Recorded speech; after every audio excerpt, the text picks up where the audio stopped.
Untamed is going to be untamed. It's going to be a little crazy. I want to talk to my people. I want to talk to my brothers and sisters. We can have grace and humility in how we interact with other people. Oh, hot dog, look at you. And nobody talked about what's really happening. And let's have conversations about what truth is.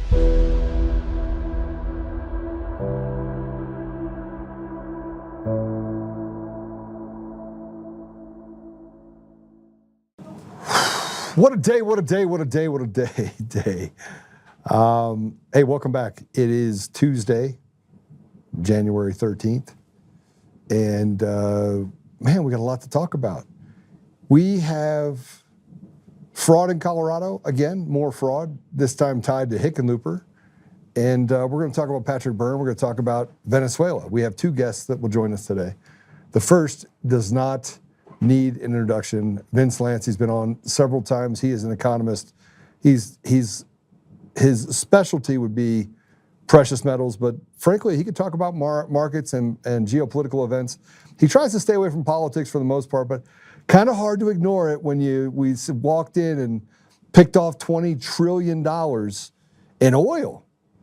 20 trillion with a T, right? So we just took care of half our budget problem by taking $20 trillion. And you could argue that over the last 20 years of stolen elections, that Venezuela owes us at least $20 trillion. So glad to be able to have that. We're also going to talk about Pam Bondi. Let's just get to the Pam Bondi problem that we know exists, and it's a big problem.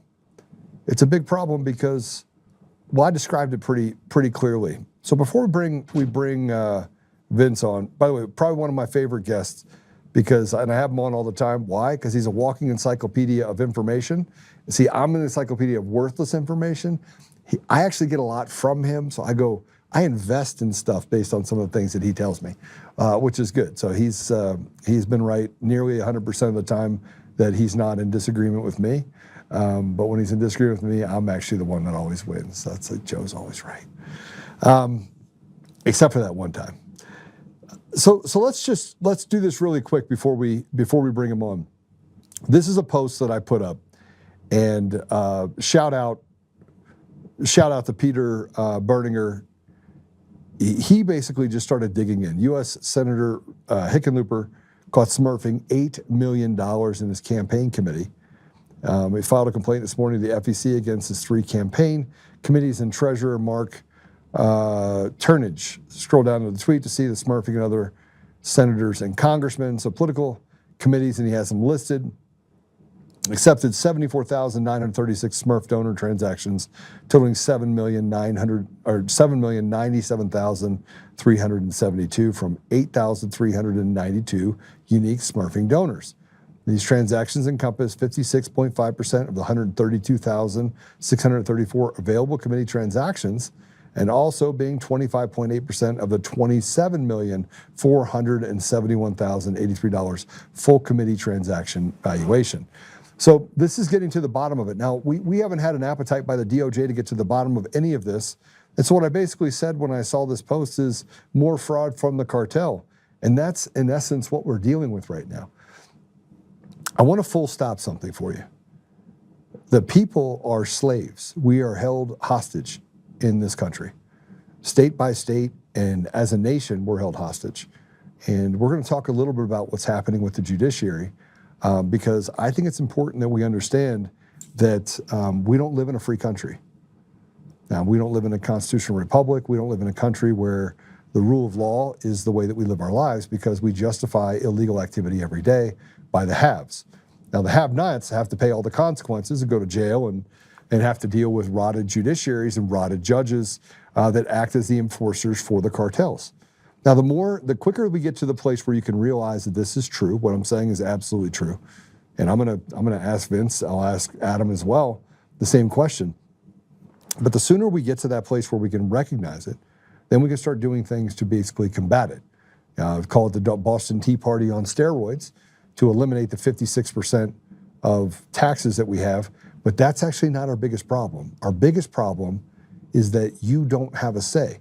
And when a part of your government, i.e. the judiciary, is completely unchecked, Like if a judge does something wrong to you, you have to go back to the judges and say, oh, by the way, this is what happened, and hope that the judge that is after that judge in the appeal process recognizes they did something wrong.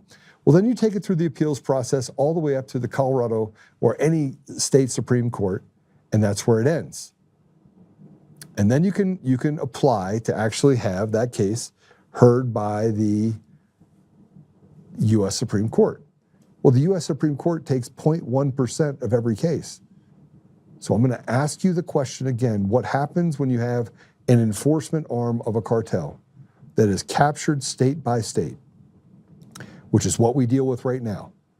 What happens when people every single day are disenfranchised, abused, mistreated, persecuted by judges that are getting a kick out of it? And then as it goes up through the process, nothing happens.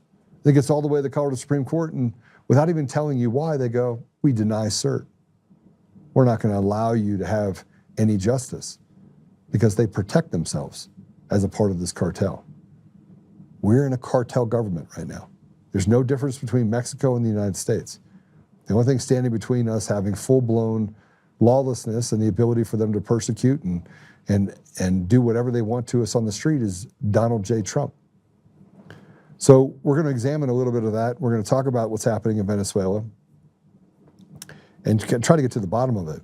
And let me just talk about another judge. This is Patrick Byrne that put this case up. And this happens every day. Look what they did to President Trump. They created a felony environment on President Trump out of thin air. They just made it up. This is what they did to Patrick Byrne. Let's go ahead and put that up.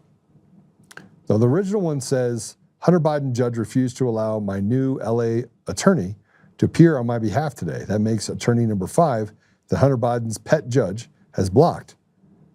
That is how they are trying to engineer a default. No notices are sent. My lawyers can't speak. Byrne defaults. Now, what he says above that is, Honorable Stephen V. Wilson, I'm eager to appear in your courtroom at your earliest convenience to address personally the evolutions of this case about which you have professed doubts. I am as eager to go to trial, but you must stop firing my attorneys for me to do that. This is a judge. And if you think that judges in our state and in our country are not captured, they captured it. I'm going to say it again, man, for the guys in the back of the room that don't understand basics. In order to steal people's sovereignty, you have to do it state by state, because the states are independent. They operate with their own independence, right? So you have to use machines that are used to steal elections, and you have to put really bad people in positions of trust and authority, and then you have to continually do that over a couple decades, slowly, so it doesn't look like you're doing what you're doing nefariously in order to steal the sovereignty of a nation. And then you capture state by state, and then your governors and people put people inside of judgeships that have the same bent, evil ideology. And sooner or later, 20 years later, now you have a complete system that is run by fraudulent pieces of trash like this. This isn't the first judge that did this. The judge in DC also did it in the Dominion voting system v. Byrne, Patrick Byrne as well. Did that there, fired his attorneys.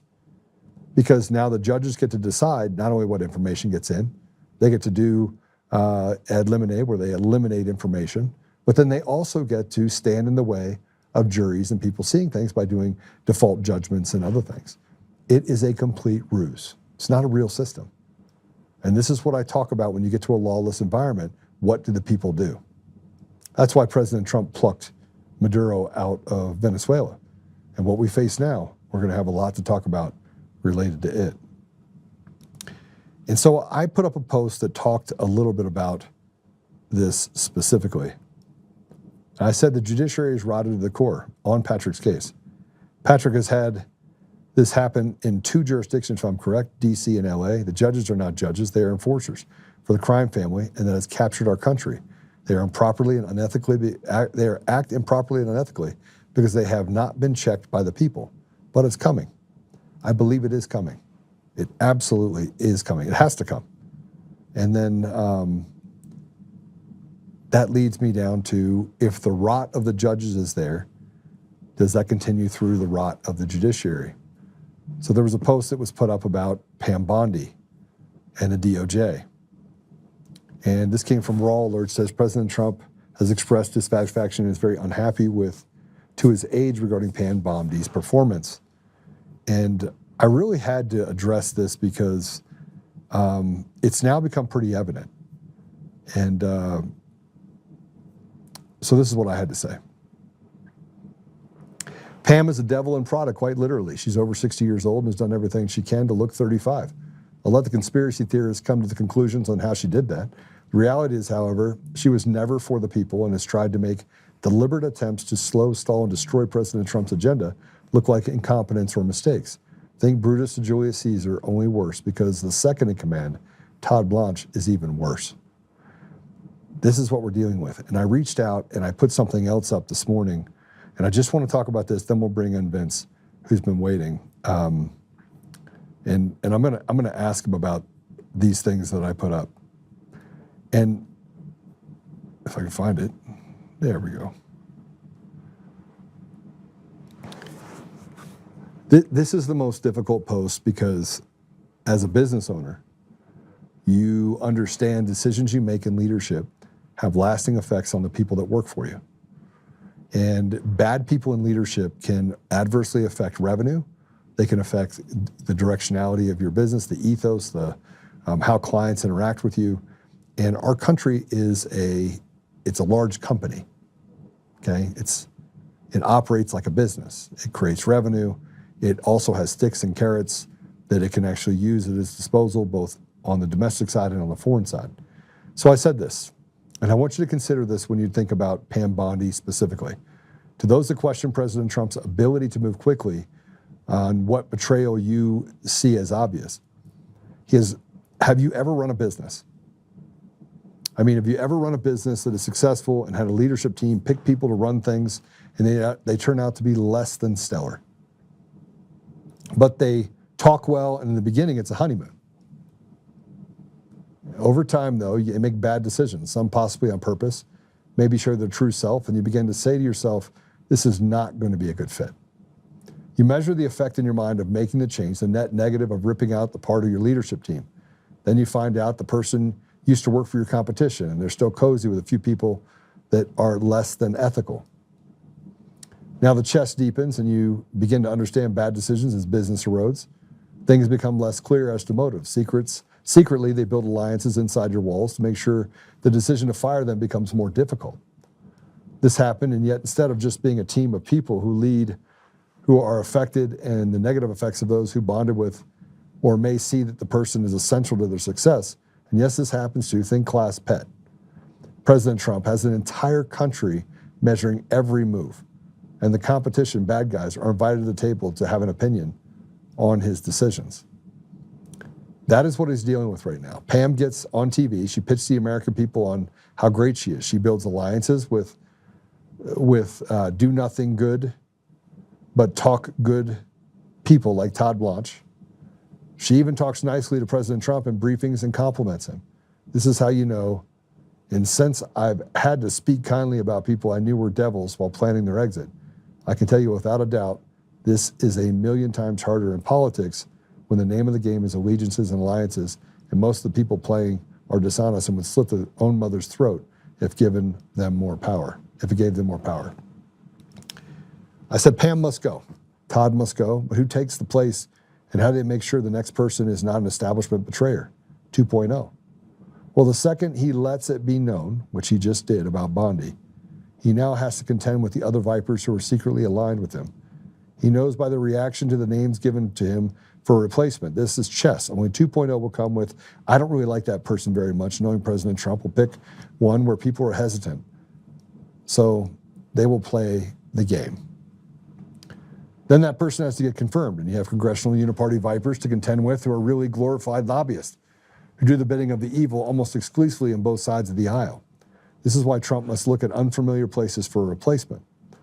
A Dave Clements, or even someone like John Eastman, or someone as loyal and real as Bob Destro. If you don't know Bob Destro, he was a deputy Secretary of State during President Trump's first term. Very loyal man, and has done everything he can when he worked in the North Africa you won't find a better man. You won't find a more committed man than Bob Destro. Go look him up. Anyway you cut it, Trump needs an ally in the DOJ. Right now he has a central casting Judas and Brutus to see who under is trustworthy is nearly impossible. Think clear as mud. Pray because the lion's den is obvious and the president is playing a chess game where even his own pieces are reluctant to be moved on the board and are busy winking at the adversary. This is what we deal with right now. And in actuality, this is what politics have become in our country. And I want to remind you guys all that Julius Caesar was not stabbed by Brutus and betrayed by Brutus. Julius Caesar was stabbed by many people, many of the people that were in his trusted group. And when Julius Caesar turned around, he said, "Et tu, Brutus." It means you too, Brutus. And I think this is what President Trump is dealing with right now. And if he wasn't dealing with that, then he wouldn't have faced a near assassination where they shot him in the ear. That, by the way, cost the lives of an American that day. That was all done to make it look like it was incompetence, but it wasn't. It was purposeful. And they wanted to take out President Trump. They planned it. That's how evil this whole thing is. So with that said, I'm not going to waste a whole lot of time. I want to bring our guest in. Vince, welcome to the show. Oh, you're muted. Sorry about that. Hey, Joe. Thanks for having me on. I was listening to what you said. Yeah, what did you think? I think the part about when you have someone who, having employed people, not at your level, but having employed people, you hire someone, they hit all the right notes, and they start to not work out. And there's a cancer, especially in the finance side, where people look at it from a money perspective only. So maybe you can look at it from a money perspective only, but you hire a person, he doesn't work out, you say, okay, it costs me, let's say I pay them $75,000. And you say, okay, if I would fire them and hire someone else, it would cost me $125,000. So you rationalize keeping a cancer in your environment for that extra $50,000 that you're saving. The problem is you destroy the culture of your business. Oh, now, yeah, absolutely. I can't even imagine. Then you went on to describe the vipers and the cancer. That, these people make their money. I mean, I didn't realize it that way, but these people make their money betraying others. There's no loyalty. At least in my business, they're loyal to the dollar. Anyway, I'm just saying that it's pretty dangerous firing someone, and I would have to say that I'm a fan of what Trump is doing, largely because I think he's the right man for the job at this point in our nation's career, so to speak. And I do think that even when he gets it perfectly right, he's got obstacles to deal with. So I don't envy the situation that he's in. I don't know the particulars about Pam Bondi, but I do know this, that in his first term, he made mistakes. And those mistakes were entrusting globalist and financialization kind of guys. And they kind of ate him from the inside out, the Goldman Sachs types. This time, he seems to have picked better people on the finance side, like Besant. He wants to replace Powell. But on the AG side, he's having problems now. I mean, it's not easy. It's not an easy job. That's all I can say, right? Yeah, no, you're absolutely right. But it's not, the AG is kind of the cog to the wheel. And remember, Pam Bondi got through relatively unscathed through the confirmation process. Right. She's 60 years old, spends a lot of time making herself look good. She's been married 3 times. She's been engaged, she's been married twice, engaged, if she's married now, then 3 times. Engaged a 3rd time. She's had commitment issues and loyalty issues throughout her personal life, and that typically carries over to how you handle your normal life. Now, you could argue that President Trump has been married several times as well, and I would tell you that I look at the fruit of the tree. Right, here's a woman that has never had children, and I'm just not sure. I'm not sure that I would have picked her to be the Attorney General. I wouldn't have done it based on her history. She dating back 25 years ago, she was a Democrat. We could look at what she did, the Trayvon Martin deal in Florida, where she turned a Hispanic man into a white man. She has literally played the fiddle for some of these radical ideologies for the last 20, 25 years. She wouldn't have been a good candidate. Now, I tried to give her support to begin with, but now I'm sitting here back, I'm looking at it going, no, I trust your instincts. And I think if President Trump would have trusted his instincts to begin with and not had people saying, all right, here's your top 3, here's your top 5, he probably would have made a different decision when he was bringing her to the table to begin with. Do you think he picked her? I mean, I'm not familiar with it. I remember the process. People really liked her, at least in my neck of the woods. But do you think maybe he picked her because he thought he'd be walking a line and he doesn't want to pick a battle over this one? I mean, do you think that's... You talk about a chess game. What I mean is part of his calculus is, I'd rather take a chance with her than with something else. Yeah, I think that there's a lesser of two evils. And getting people through the process... you saw, here's a couple things that I saw that are key indicators for me. One, how did Kash Patel get through lying on the stand as many times as he did about Stu Peters? A very well-documented lie that he did in front of Congress. That normally would have been excluded him from being the FBI director. He lied. You were easily able to go to the internet, find those videos, and bring it to the forefront. The media ignored it. Normally they wouldn't. Even the leftist media ignored it. So we have Kash Patel that was confirmed to be the FBI director, and look what he did when he got in the FBI. He promoted those people that persecuted J6ers. He, put under the belt what he did with the pipe bomber. He went after Steve Baker, who uncovered the pipe bomber, and then created a fallacy against this other pipe bomber, and then had the DOJ make mistakes so that the pipe bomber that they inaccurately went after was released, right? So the whole process of what we've had in our in this process has been flawed by the idea of, they just made a mistake.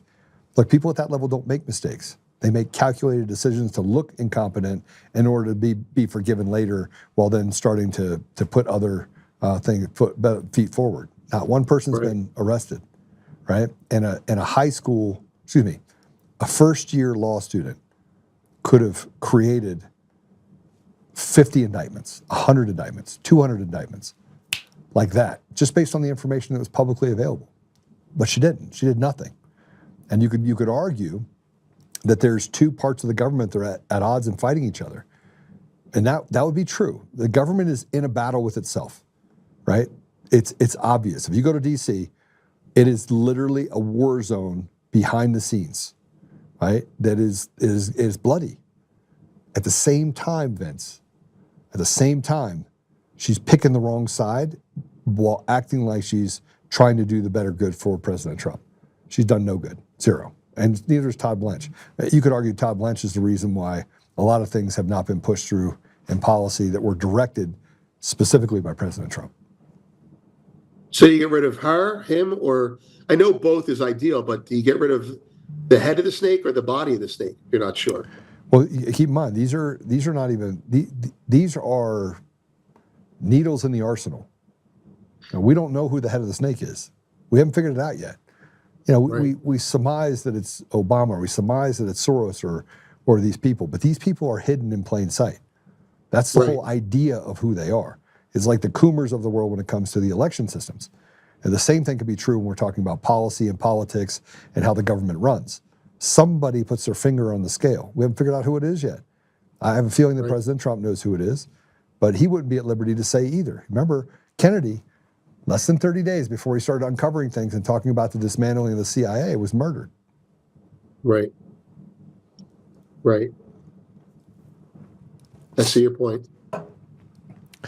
Yeah, so I think you have to, frankly, I think you have to look outside the realm. And there's only a few people that I think are qualified to do the job. Only a few. And you mean to replace? You need to get someone outside the. You got to go outside the circle, but the listen, beltway. We have Thune. We have Mike Johnson. We have people that they have just selectively jockeyed to move from one side of the aisle to the other side of the aisle. There is no loyalty inside of the political realm. There's no loyalty. These Republicans and Democrats on both sides are largely selected by groups inside of each nation state. I'll call them a nation state because they operate independently. They're supposed to, right? So a vast majority of our elected leadership are fraudulently put there on both sides of the aisle. It's like boiling the frog. We are definitely in the boil the frog stage, and we're already boiled. Now they're just trying to figure out why we're still alive. Right. It's true. I mean, look, I'm not blackpilling you. What I'm saying is No. yeah. I don't know what to say except. All right, I did let him do what he's doing and not judge the. He doesn't have to get rid of anyone if it's going to bring everyone else out of hiding. You know, if look, it's it's literally above my pay grade. You know, I just have to. I don't want to trust the process, but I do want to. I do want to think that there's progress coming, but there's so much going on geopolitically that I can't even focus domestically anymore. You know, it's crazy. Well, the problem is that you want to focus in on what's happening. We're going to talk next about Venezuela. You want to talk about Venezuela, and we want to talk about what the implications of that is. And as soon as that went hot, what else went hot?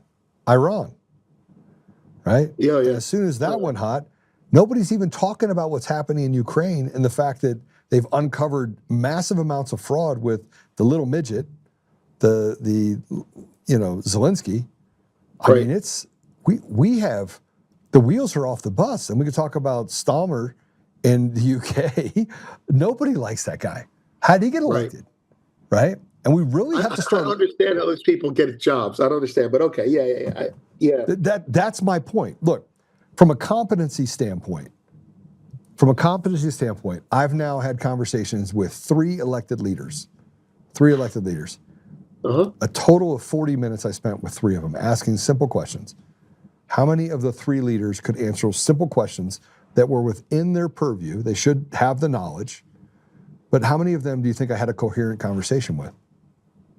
Well, I mean, of the three leaders, you should have had a coherent conversation with at least 2/3 of them. But the answer is what? 0? Is that the answer? Zero. And look, that's giving them a lot of grace. That's asking simple questions that they could have gotten from, even if they were slanted and went to CNN, they could get that information. They could understand what the outcome is of it. So we are not talking about intelligent people. Our leadership, and this is indicative of when elections are stolen, when fraudulent people are put in positions of power, they're not smart. Because they need not smart, weak, pathetic people to be in those positions. President Trump got in. Because they're having strings pulled by someone else. I get it. Yeah. Because strong people like me, strong people like you, man, you're not buying me. You're not buying. I'm loyal to the people. I'll go to the mat for the people. But if you get a weak person in there, I mean, we got weak DAs, we got weak AGs, we got weak governors, I mean, look at Tim Walz. For God's sake, nobody would choose that guy. He's a little weasel. Like, he's the guy you're going to drop from the top of the swing set. You know what I mean? Yeah, the 1970s sliding boards. I remember He can't even speak, Vince. I know. He can't even speak. And the people of Minnesota elected that? Come on, no. So it's useful idiots. So this is the political fraud, the election fraud. I mean, in a micro scale. I mean, basically, it's useful idiots that are politicians now. It's the court jester. The court jester has become the people that, and they walk around with such arrogance as if they arrived. And I'm thinking to myself, you're dumber than a rock. Like, you're a retard. Like, bring the R word back just for our elected leadership, just for them. Everyone else is exempt except for the retards. What are they? They're retards. The retards are mean in Washington again. I know. Yeah. Okay. So let's talk about President Trump for a minute, can we? Can we talk about President Trump? Yeah, sure. Okay. Yeah. He reached into a country and he plucked out a leader of a sovereign nation. Mm-hmm. Right? Like he was eating Skittles. Right. I know. And then he said when he was done, they're like, well, what are you going to do with the oil? He goes, I'm going to keep it. $20 trillion in oil. And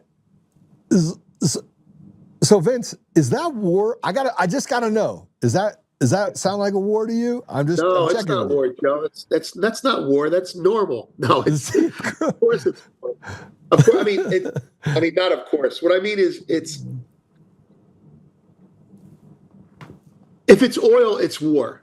Okay, you don't go to war over silver. You go to war over oil. And there would have been a war had we not done what we had to do to get that out of there. There are so many things tied to that event. I mean, so many interesting things, with super soldiers and shit like that. But I mean, the fact that we went in there and in one fell swoop, we basically threw a Gadsden flag over North and South America. The whole thing is "Don't tread on me now," or however you'd say that in Spanish. No pisos en me, or something like that. We threw China.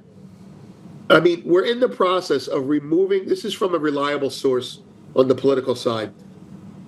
We're in the process of removing Chinese influence from Latin America.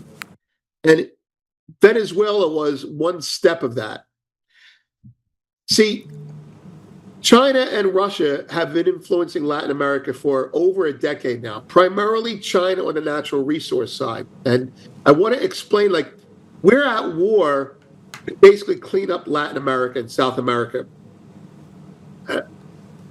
Look, China has been cementing supply chains in Latin America for over 15 years. Oil in Guyana, oil in Venezuela, oil into Trinidad and Tobago, silver in Mexico, silver in Peru, silver in Colombia, copper everywhere that there's copper. And what they're doing is they go in and they say, we'll build a hospital, we'll build a school for you, give us your silver, give us your oil, give us your metal. Now, Venezuela is a special situation because Venezuela has a lot of oil, and you need Russian technology to pull the oil out of the ground for those guys. Now, so what did we do? The United States have been asleep for 50 years on its own supply chains. China came in and co-opted them. China undermined them. China bought them. Yeah. And now, in one fell swoop, we've ejected China. We've made them close off their own doors to silver, and oil's more important here. And we've said to China, yeah, we'll sell you the oil. How about those rare earths that you say that you want to sell us? Are you going to sell us those back? On top of that, that oil that Venezuela exports, who gets that oil? China. Who brings it to them? Russia. We just drove a wedge between Russia and China. I think it's geopolitically probably the best thing he could have done. And of course, we just did it by dropping a couple SEALs or Delta Force down a chimney and plucked him out in front of everyone. Plucked him out in front of who, Joe? In front of the Chinese leaders that were there, right in front of them. So we're at war. I guess that's the answer to your question. We're at war, and it's like we're daring them to make it kinetic. That's what I think. Well, I mean, we're not even talking about kinetic just in the terms of foreign kinetic. We're talking about domestic. I saw a guy Right. that is completely diabolically opposed to me. His name is Ike, who did a huge conversation with people while he's cleaning his guns, right? Right. And then there's a woman. Do we have that video? Do we have the video of the woman who made the threats? Do we have that? The one where she talks about going and training for guns. Did I send that to you? Did I send it to you?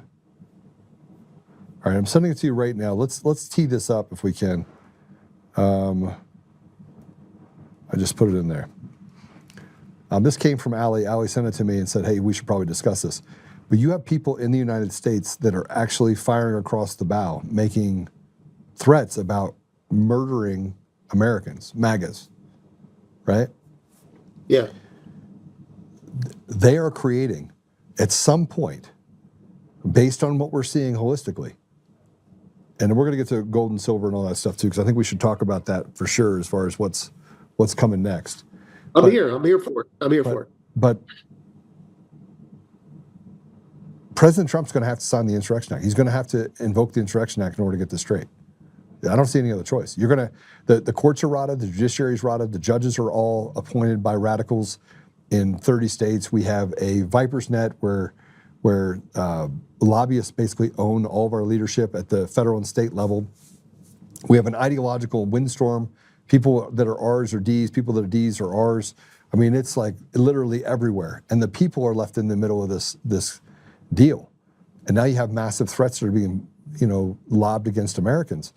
I mean, the powder kegs is dry and it's lit. Yeah, I'm with you. I mean, you want me to comment on that? The only thing I can say is I'm just familiar with the plumbing of it, not the ideology of it. Meaning, for decades, what the Soros-sponsored team did was they replaced judges at the state and local level, and it's kind of like filtering up now, and I mean that's what Doge was about. That's what cleaning Washington up was about, and to the extent that it was successful, there's a lot more to do. If nothing else, though, I think we're going to stop wasting money now. The question is, we may not be able to kill the head of the snake, right? But maybe we can starve the body. And that's probably what we're going to be doing next, I hope. Vince. What? We have people that are not giving up their voter rolls in different states and making us go to court to try and fight them to get their voter rolls. And the voter rolls belong to the people. So even the people can't get access to those. So the people can't get access to the voter rolls, the voter registration information in a state. You have people like the guy in the Secretary of State of Arizona saying, I'm not giving it up. Colorado, California. And then on top of that, we have the massive fraud happening in Minnesota. Doge came in and said, you're spending trillions of dollars, or billions of dollars, excuse me, and nobody got arrested. I mean, nobody got arrested, because it's so pervasive. I know. That you can't get to the bottom of it. And so I want to play. Do we have that video ready? All right, I want to play this for you, and then I want to get to the gold and silver.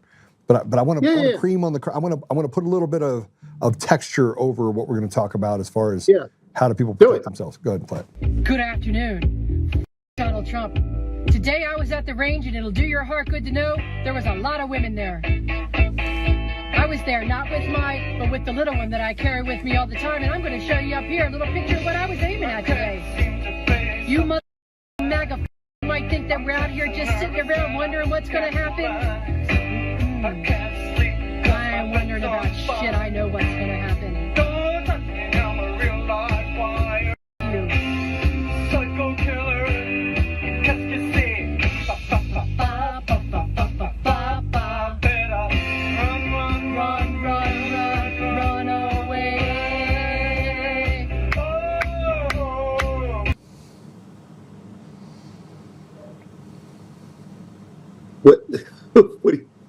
What are you supposed to do to that? I mean, I'm laughing because it's just ridiculous. It's who is she? Who is she other than Oh, the FBI. The FBI's are going to arrest her. I mean, that's a veiled threat. Yeah. Right. So I can talk about the fact that violence is the answer, and I could say that I believe violence is the answer because you can't get rid of evil without pushing it into a hole. And frankly, you can't watch people get raped and murdered, which is happening now all over the country. But there's a real, I have my head on a swivel everywhere I go. I don't let anybody get close to me, right? I was at the airport, and someone went to walk up to me, and I put my hand out, and they're like, Joe, and I was like, don't come any closer.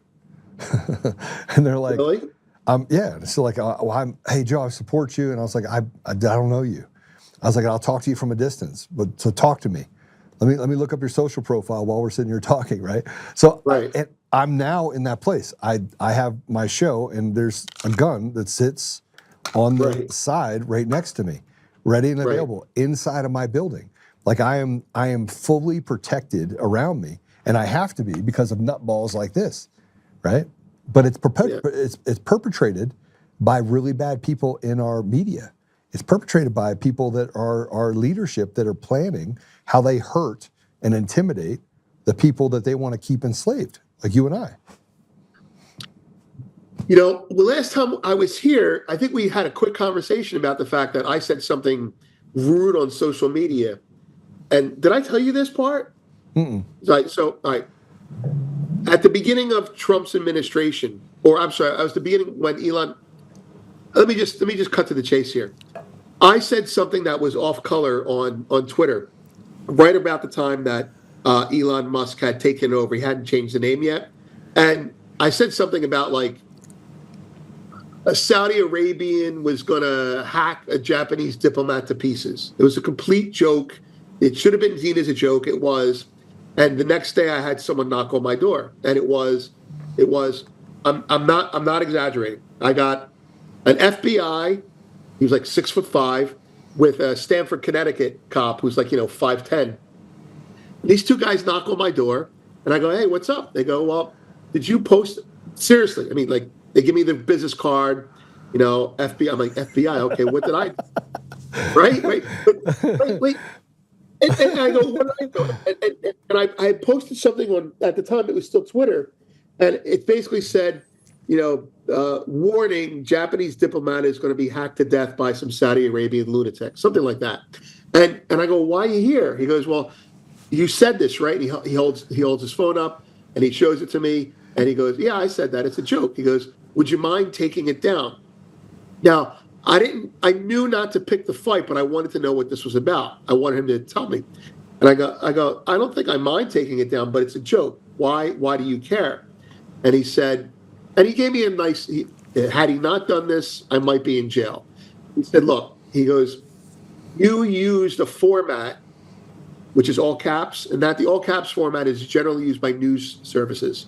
He goes, you used a news format, you have like 30,000 people following you, and, well, to be honest with you, somebody was just assassinated in Japan, and so we have to take this seriously. This was like when the prime minister was assassinated. Yeah. It was right after that. So I was making a joke combining Salafi jihadists with, Japanese, leaders getting killed. And he's like, well, we have to investigate it. Now, I personally think that they were doing that because they wanted Musk to be in trouble. You know what I mean? Yeah. And I also, and my feed is definitely conservative. And so they probably were like, would you mind taking it down? And I said, well, I don't see why I have to. It's a joke. Everyone knows it's a joke. And he told me the reality of it. He goes, look, someone just got killed, and we're sending people over to the Middle East again now, not for military purposes. He goes, and frankly, we're investigating people to make sure that they're not part of any of this problem. That's all the bullshit. That's all the bullshit, right? And I go, oh, come on, guys. He goes, look. He goes, if you were in a movie theater and you shouted fire, I could arrest you because I don't know what the terminology is, but you can't shout fire in a movie theater. He goes, right. You're joking, but I can make your life miserable. How would you mind taking it down? I go, no, I don't mind taking it down. I took it down, and that was it. But yeah, he gave me his card and everything. It was a surreal moment, Anyway, they're doing that to me, for mocking an Islamist. Potentially taking a Japanese diplomat's life, and this chick is going out there just saying that shit. Like, what the f is going on out there? Anyway, well, so, and it gets worse. It's funny you actually said that. I'm actually wondering why nobody's ever come to visit me. I feel a little left out. Yeah. Well. Okay. Oh, that's right. Hold on. Hello? Oh, are you there? Okay, I know you're there. Okay, thank you. Yeah. Well, I think. I mean, look, it's I wanted to be flattered, but it was about Elon. They were just trying to, because Elon was in the process of throwing all the censors out. It was during that time, the Twitter censors and all that shit. He hadn't renamed it yet, and I think they were just trying to make they were picking on someone like me because I look like a nobody to them, and so there you go. That's why they didn't go after you. Yeah, no, I totally agree with you. But the consequences of what we're dealing with over the last year have led to other things, and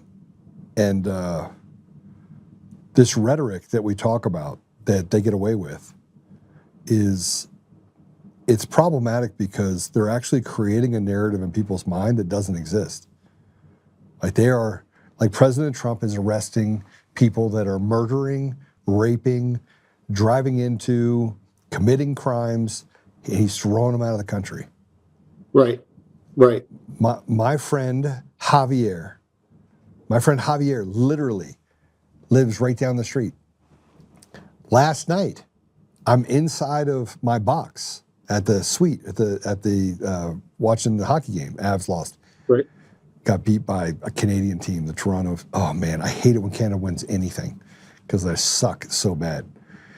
Sorry, people of Canada that are cool, you're cool, right? But you have to admit your leadership sucks and your hockey team suck. So anyway, I'm walking through the parking lot, and this kid Jacob, who's the parking lot, scans your in the VIP parking. He scans it. And I was like, "Hey Jacob, how would you like to go into the box and just hang out at the suite with me?" And he's like, "Really?" So I gave him 3 tickets. He went and got his brother and his dad, and they came up and watched the game, right? Nice. And so, but Javier, I go, Javier, are you worried about they're going to come get you? He's not legal. He's not legal. Right. And he goes, no. And I'm like, why? He goes, I've never broken the law.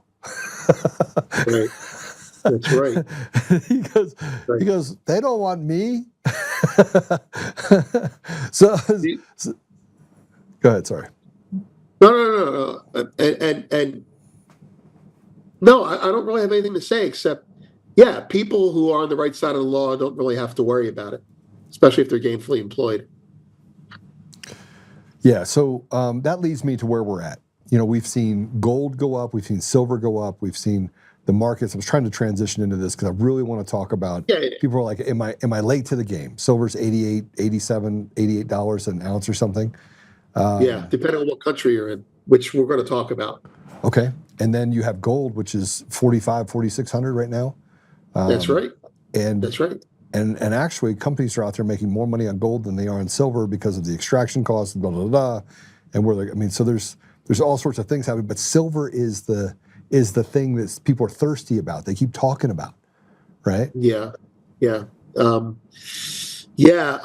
Silver is the. Well, look, gold is money. I've said this before. I'll say it again. Gold is money, but silver is more than money. It's money. And it's being reinstituted as money in the BRICS, but it's also industrial, as you know.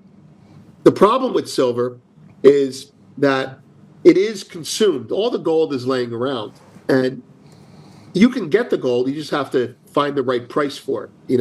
You have gold. I want it. I want to buy it. The price has to go high enough. It doesn't get destroyed. The problem with silver is all the silver that's above ground is spoken for. And the miners are not pulling silver out of the ground anymore, at least not at the rate that they should be. And when you combine that with the fact that, well, why don't we just start with Venezuela? Before we deposed, is that the right word? Deposed Maduro? Is that the right word? Yep. Okay. Before we deposed Maduro, silver in Shanghai in China was trading at, say, $80. And silver in the U.S. and London, let's just say U.S., was trading at $75. So their silver was $5 higher than our silver. Now, we went into Latin America and throughout Venezuela, and in doing throughout Maduro, and in doing so, we told the world that Latin America is off limits. That's the Monroe Doctrine. The Monroe Doctrine writ large. Now, why did we do that? We certainly don't want any more immigrants. What we want is the resources. Now, I've talked to some sources, and you're asking, the question that you're asking me implicitly is it too late? And I'm telling you now why it's not too late. And the answer is, right now, the United States of America is in the process of securing all the silver ore that it can from Latin America. It's coming in. It's flying in, it's being shipped in, and it's going to be used in the U.S., not sent to China. So the U.S. silver is, today, the U.S. silver is $85, let's call it, all right? Silver in China is $95. So as the price is rallying, here's the U.S. and here's China. As the price is rallying, China's price is pulling further and further away from ours. Yes. And if you're not familiar with what that means, yes. No, yes. I mean, I was agreeing with you. I don't see you. I wanted to see you. if as the price goes up, the differential gets bigger, I'm going to tell you what that means in English. It means that we're getting the silver as it's going up, and the Chinese are struggling to get it. So silver is not the most important metal in the world. It's one of the most important metals. Oil is the most important commodity. So while this was about oil, silver would be the canary in the coal mine, to use a bad metaphor in this respect. So now here we are. We go in, we depose Maduro. The price of silver goes up from 75 to 85 here, and goes from 80 to 95 there, because they can't get it. So I'm going to throw something at you that the mainstream media is going to talk about, but I'm going to correct it. What you're seeing coming out of Bloomberg and other financial and regular CNN is that China has stopped exporting silver, and they're why it's going up. And I'm going to say that's complete horseshit. That's not what happened. What happened is we kicked China out of Latin American silver and oil and copper, and China reacted by closing down their export routes of silver because we're bleeding them dry now. So the reason I'm saying this is, number one, silver is not done. It's still searching for someone who's going to sell it, and no one is selling it to anyone anymore. And number two, if you're looking for signs that the policy incentives that Trump is implementing are working, well, on the geopolitical scale, they are working. China can't export silver anymore. They can't import silver anymore. The United States, through its banks, J.P. Morgan, Bank of America, is pulling all the ore in Latin America. The Gadsden flag is flying down there. Don't tread on me. And that Venezuelan oil is ours. We're seizing tankers. I mean, I'm concerned about a real war, but before that happens, I want you to know that everything that is coming out of the Trump administration is saying to me, I dare you to f with us on this side of the world. Excuse my French. And we're retaking supply chains, and it has to happen. And as long as I think, I mean, I'll give an opinion here. As long as Taiwan is unresolved, silver goes up, which is a weird thing to combine, but it's not. See, when we declared ownership of Latin America, Taiwan put out a paper. I'm not Taiwan. China put out a paper, and their paper was a reaction to our paper. And their paper said, essentially, it said, if you're declaring Latin America as your territory, then we can do the same thing in Taiwan, and we will if we have to. So as long as Taiwan is still an open-ended problem, then silver goes up. So I think it's going to go to $143 within the next 50 months. Might go that in the next 6 months, but that's what I think. And people I think it goes to 200 in the next year. So we should have that bet then, right? We should. I want to be wrong. Don't get me wrong. I want to be wrong. You know what I mean? I want to be right. What are you talking about? No. I'm saying if you say $200 in a year, I'll say no, and I hope I'm wrong. Like that's the other side of it. To feed the gods, so to speak. Yeah. No, yeah. I think if how about this? Here's a silver comment for you. If you think silver's done, if silver were to go to the same price it were in 1980, which was approximately $50, that price is $143. Yeah. And is it going to skate it by $50? Of course it will. $200 is on the map. The other thing is, silver's not cheap, but it's not expensive at all. I mean, it may look. You're not going to be able to afford an ounce of gold. You can't afford it. $4,500. Who has that? $5,000 for an ounce of gold. Of them. But I bought them a lot cheaper when they were a lot cheaper. No, I know. But my point is, when gold is priced out of everyone's hands, you know, look, I mean, look, am I gonna pay my rent or buy an? Look, when rent was $850 a month for a New Yorker, an ounce of gold was $300. Now rent is $4,000 a month for a New Yorker, and gold is $4,000. Gold's expensive too for the common man, and that's why silver will continue to get bid up. The higher gold goes, the more silver will trade in line with its natural relationship with gold in the ground, and that's 15 to 1. On top of that, and here's something that'll make Americans understand. If we're pushing countries out of the influence of the Western Hemisphere. And we're not selling silver and other metals to other countries anymore. And we're building a smelter in the U.S. now. We just announced that. The only one, the first one, by the way, to be built in 50 years. 50 years. We haven't built a smelter in the United States of America in 50 years, and now we're budgeting for one in Tennessee. What does that mean? That means, if you're not familiar with what a smelter is, a refiner takes metal and makes it shiny. A smelter takes rocks and burns them out until there's just metal left.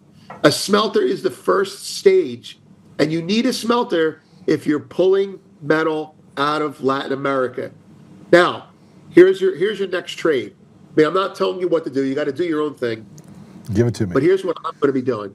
PAAS. What'd you say? PAAS.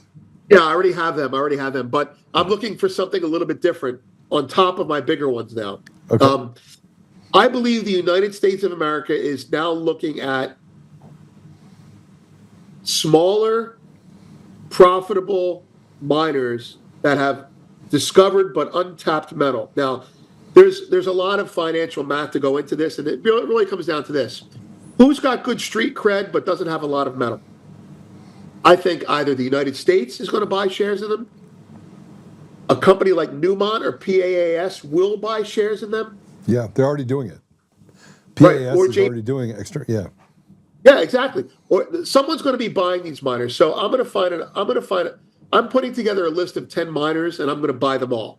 So small miners, and buy them all, because out of those 10, five will be bullshit. You better share it with me. I'll share it with you. Absolutely. I'm doing the research now. I will definitely share it with you, Joe. It'll be 20 miners with 10 that I. But you know what you're doing. So, but it'll be. Look, you buy 10 miners that are small, that have good street cred, but don't have a lot of metal proven. And what'll happen is someone will buy them for the geologists. Someone will buy them for the street cred, and then they'll put them to work. And out of those 10 miners, it's a portfolio of teenies, we used to call it. 5 will do nothing, 1 will go out of business, and 2 will be home runs. And those home runs will be determined by either the U.S. government buying a piece, or a Newmont or PAS buying a piece, or simply a J.P. Morgan saying, you know what, we like them, we're going to buy them. You know, J.P. Morgan buys utilities when they like it, and a miner is a utility. So I like buying silver for a run of $92 over the next 2 weeks, over the next 2 months, $140 over the next 3 years, and which is probably going to happen a lot sooner. And I'm looking to put together a portfolio of small silver miners right now that I think would benefit from the coming vertical consolidation within the industry. So yeah, silver's cheap relative to gold. And unless gold goes down $2,000, silver's not getting cheaper. Well, and we have to ask the question when we start talking about the silver and gold. It does move downstream to copper, which we in the last year has been up almost 40%.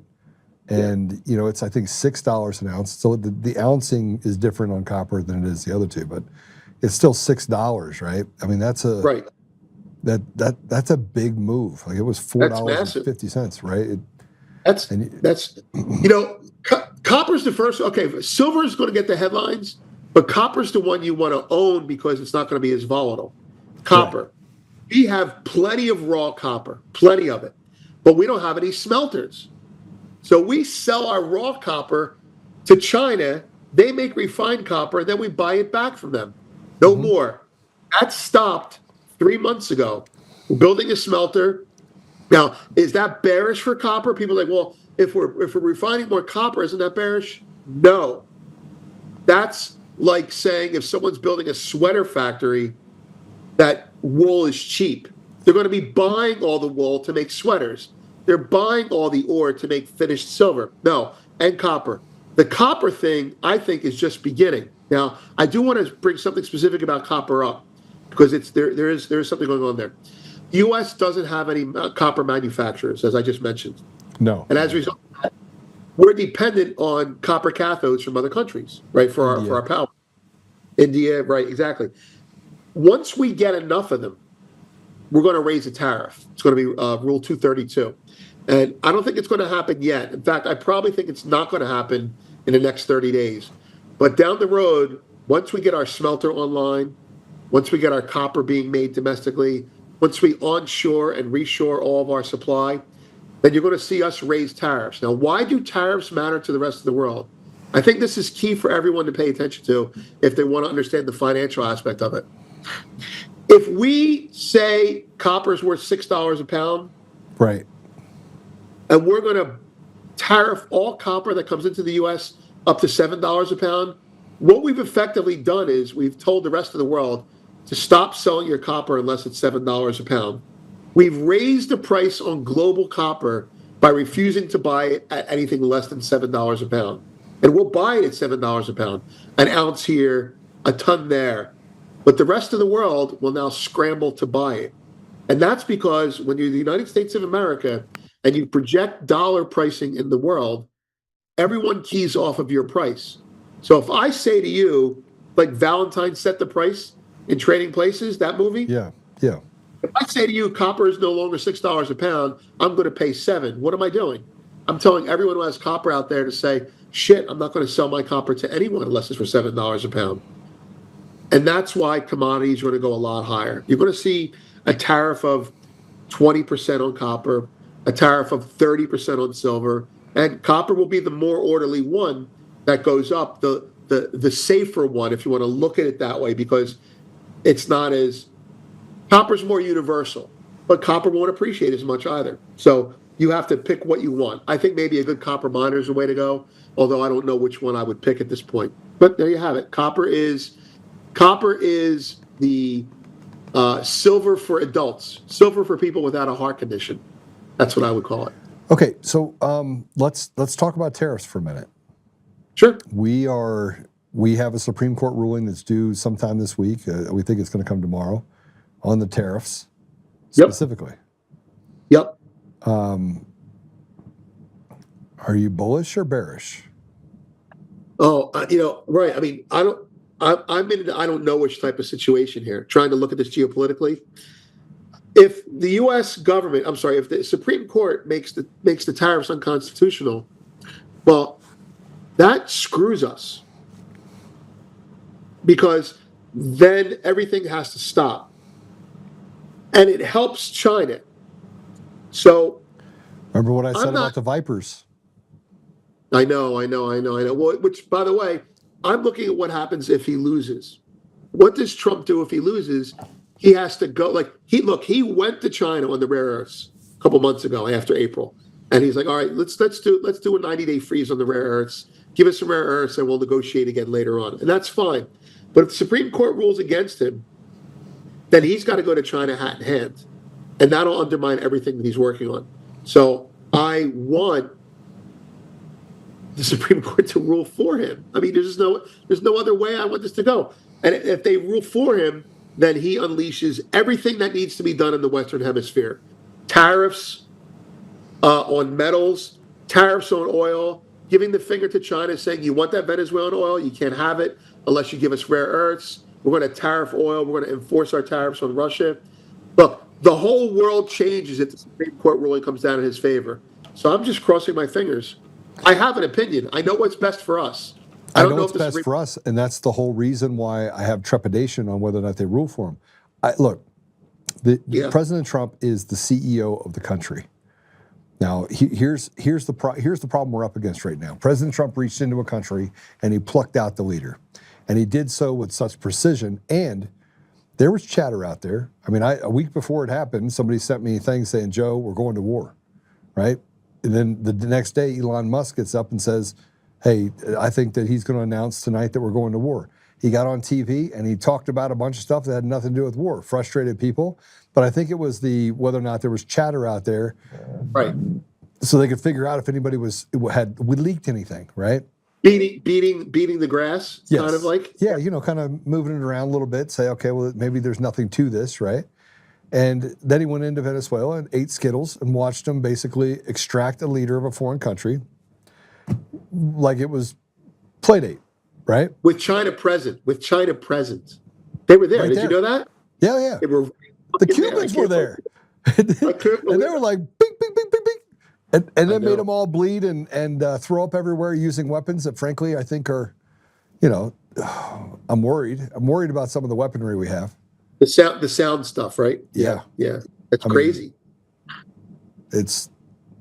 I mean, this is the stuff that destroys civilizations. Yeah. I know. You know that, right? I mean, imagine if that got into. I don't know what to think of it yet, except that it's like, oh, it's the new rubber bullet. We'll use that, and No, it's not the new rubber bullet. It literally ruptures all of your organs. You're dying. oh, does it really? Okay, I have no idea. I mean, they I'm sorry. can send Let's not something try through it. you that, yeah. I mean, it's a legitimate deal, right? I mean, if you want to end society, I mean, it's basically the equivalent of being able to commit mass genocide without ever firing a bullet. Oh, so it's not a sound thing; it's like a microwave thing. It's a sound thing, Huh? and it's a microwave. They can rupture They have your the ability organs to do with both. sound. What's that? They can rupture your organs with sound. Are you fucking kidding me? 1,000%. Oh my Absolutely. God. I don't know. Okay, I hold on a thought they second. just Hold on a made- second. Hold I thought on. that Hold they on. What is this product? What is this then? What are they doing? Well, they can make you throw up and they make you do so that it could be less than lethal, which I believe they use less than lethal. And then as Delta Force was coming in, they were like, pink, pink, pink, pink, pink, finish the job. But you can't shoot back. There's no, it's been confirmed that they use weapons that they'd never used before, right? Right. Period.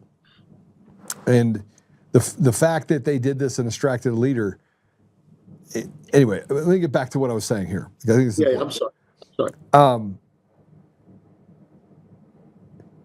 The Supreme Court, remember, in 2020, it was Roberts that said we can't give it to him when he was the Texas v. Pennsylvania, the election case, and said that you had no standing. They made it up and said you didn't have any standing, and nobody talked about the fact that if you're in a state and you don't have standing in a federal election of who's going to oversee the jelly bean jar, then who does? And so we really have to be aware of the fact that we don't have, like, we're in a lawless environment where most of the people around the entire country have been selected. Like, we are in the middle of, if there was a central casting or a kabuki theater, we're in it, right? Okay. The jester is running the show.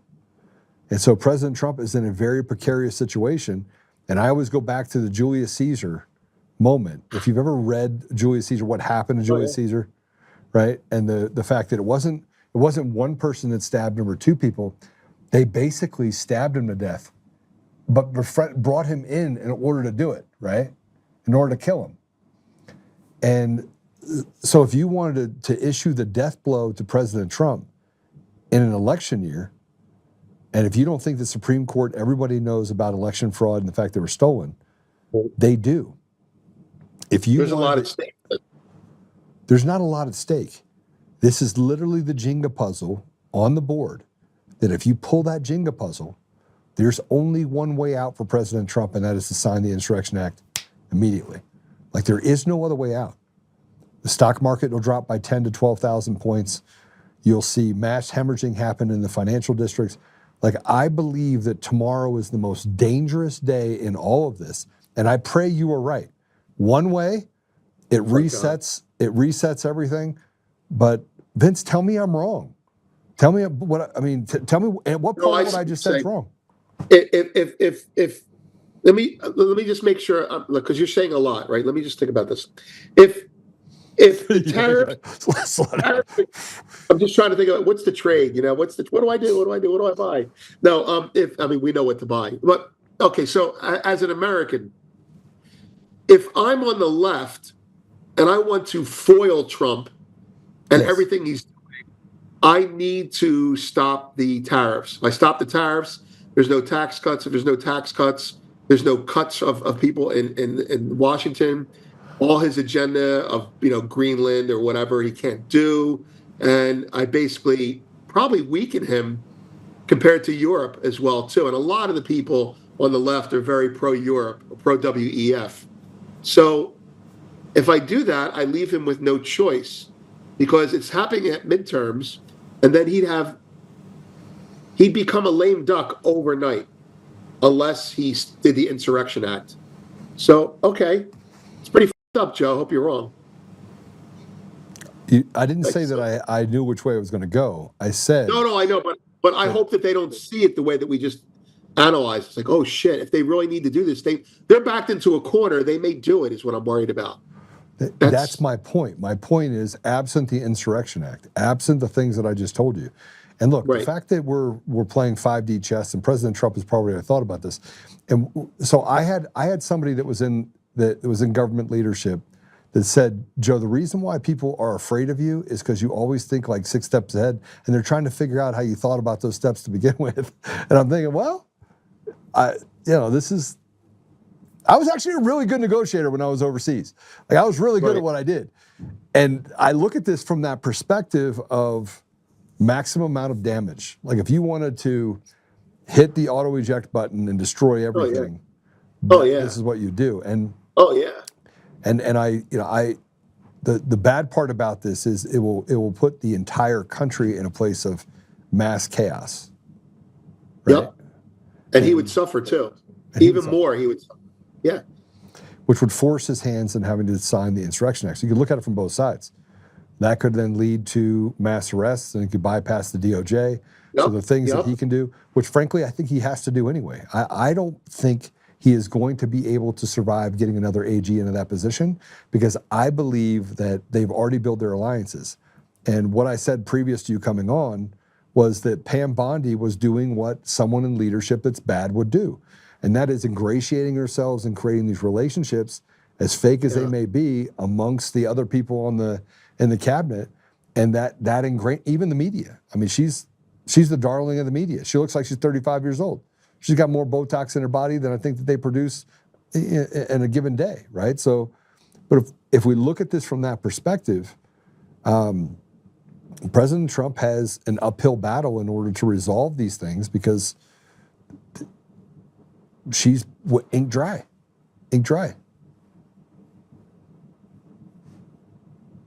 Pretty somber, pretty sobering, because the more I think about this, the more I think if I was on the left,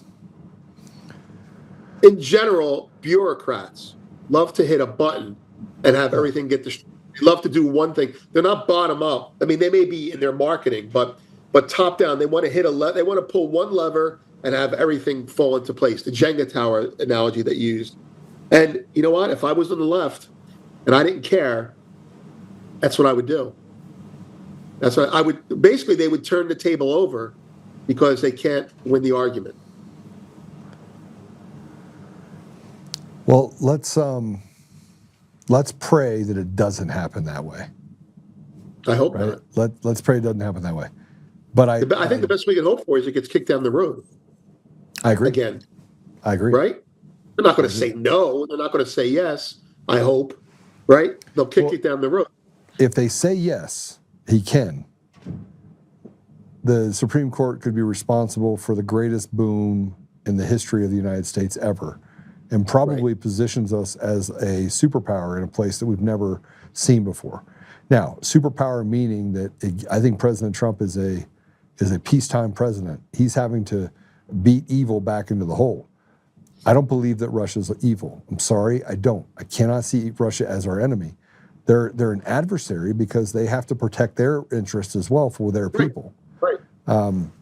China, I see similarly, and I'm sorry I see it that way, but the parts of China that are using their influence in order to destroy America, I find disgusting, right? But I still have a hard time not saying that we can't coexist, right? In this environment that we're in, right? Because we're in business. We're in business. We're a business. I mean, that's the key. The key is if you can accept that Russia did some things that it had to do because of what happened in the 90s with Clinton and NATO pushing eastward, then you can accept, and they can accept, sharing the stage. And I think things will be okay. China I think China's another problem, though. I mean, I agree with you.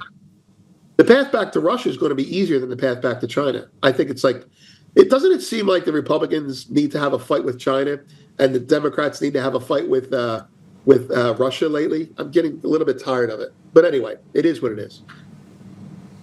All right. Vince, I always love having you on. I'm sorry to give you a little bit of the black pill. I wasn't trying to. I was just trying to war game with you in real time so people can understand what the consequences of this could be, right? No, I think, look, I just want to, I'm sorry to interrupt you, but I think it's very significant that we really might be pointing at a moment over the next 48 hours that could determine Trump's next 2 years and our country's next 10, perhaps. I think it's significant.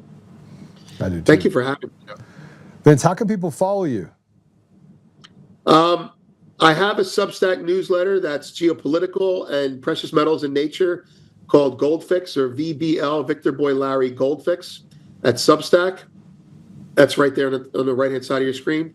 And if you are interested in a little bit more sarcasm and acquired taste, you can find me on X under VBL's Ghost, where I make some off-color comments that make FBI people come to my front door. Yeah, I follow you. Obviously, it just says I follow you on there. We're mutuals. Yeah. Yep, we're mutuals. You gotta follow. You gotta follow for sure. Hey, thanks for coming on, brother. I look forward to having you back on in the next couple of weeks, and I hope we're talking about like cash money, baby. We're going to Disney World. Let's go. You're all happy now, but now I'm black-pilled. I have to think about this shit. This is sad. I'm kidding. I'm not. You're not. I mean, but these are the things that we have to kind of consider, and the American people are always the ones that get left out. So it's sooner or later, people are going to wake up and realize that what is in front of them is that people have enslaved them. And when that happens, man, it's going to be harsh for the people that are in power. If you're on the merry-go-round when that happens and you're acting like you care about the people, God help you. They're gonna Gaddafi you. Yep. Thanks, Joe. All right, thanks, brother. Take care. Good to see you. I love Vince. You guys need to go to Goldfix. You need to go check out his work. I read every post that he puts up. And you get a lot of information from it, but you also get his perspective. You could also check out, obviously, his X post. If you're the FBI and you want to check it out too, I think you might learn something from it, because he does have a little bit of humor to kind of texture, color to the way things should be seen in the world. We're going to take a quick break. When we come back, we have Adam DeRito is going to be joining us, and he's running for Congress, and we're going to talk about the attacks on Adam, the suicide against Adam. And I might bring up the fact that they're playing commercials against me in California. They're playing commercials about me running for governor in California. Why would they be doing that? Maybe we should call it, is it Colorado? Or what are we up against here? Anyway, we'll be right back after this quick break.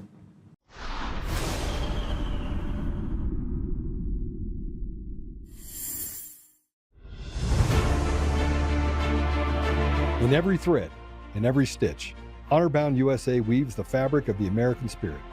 It's not just apparel, it's a testament to God, family, and country. At Honor-Bound USA, we're a family of patriots who put our faith, family, and America first.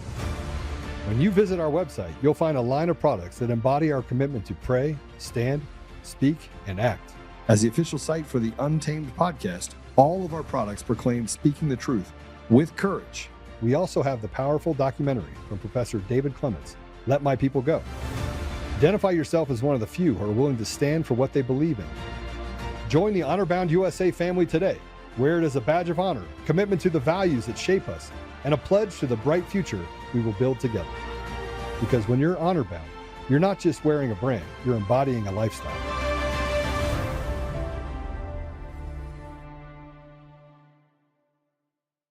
Hi, I'm Joe, Supreme Leader of DCF Guns. What is DCF Guns, you ask?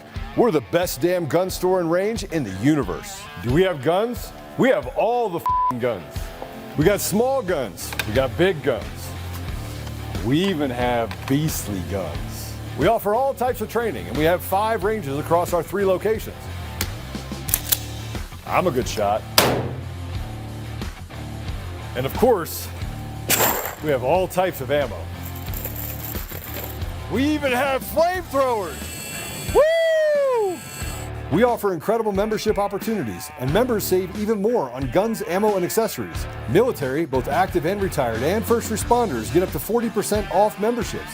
Come join the DCF family today, where we keep the range hot and the deals hotter.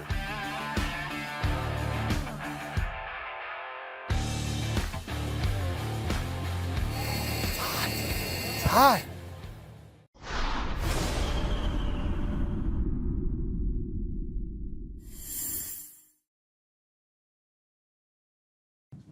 Stone. All right. Hey, so listen, I have people that I support, and I fancy myself a really good judge of character. And I want to say this, people like, Joe, you spent 3 years with Mike and he took a bunch of money from you. Well, he didn't really take money from me. He borrowed money from me, he didn't pay it back. But he's going to pay me back. I truly believe that. And he's running for governor now. I did send Mike Lindell a text that said, Mike, I hope you win. And he's like, I hope you win too. And obviously I'm running for governor, and people are like, Joe, you go too slow. Like, I want to, where's your website? Where's all your stuff? And I'm like, guys, listen to me. It's primary season. I'm going to walk down slowly. I already told you who I really want to make sure that I position myself well in front of, and that is the people who are the zeros and the ones. Zeros and ones don't mean that they're insignificant. It means they're seen as insignificant. And so when I was meeting with Adam DeRito before, here's a guy that stood up, and he was a part of something that happened at the Air Force Academy years ago. This is, 16 years ago. Long time ago.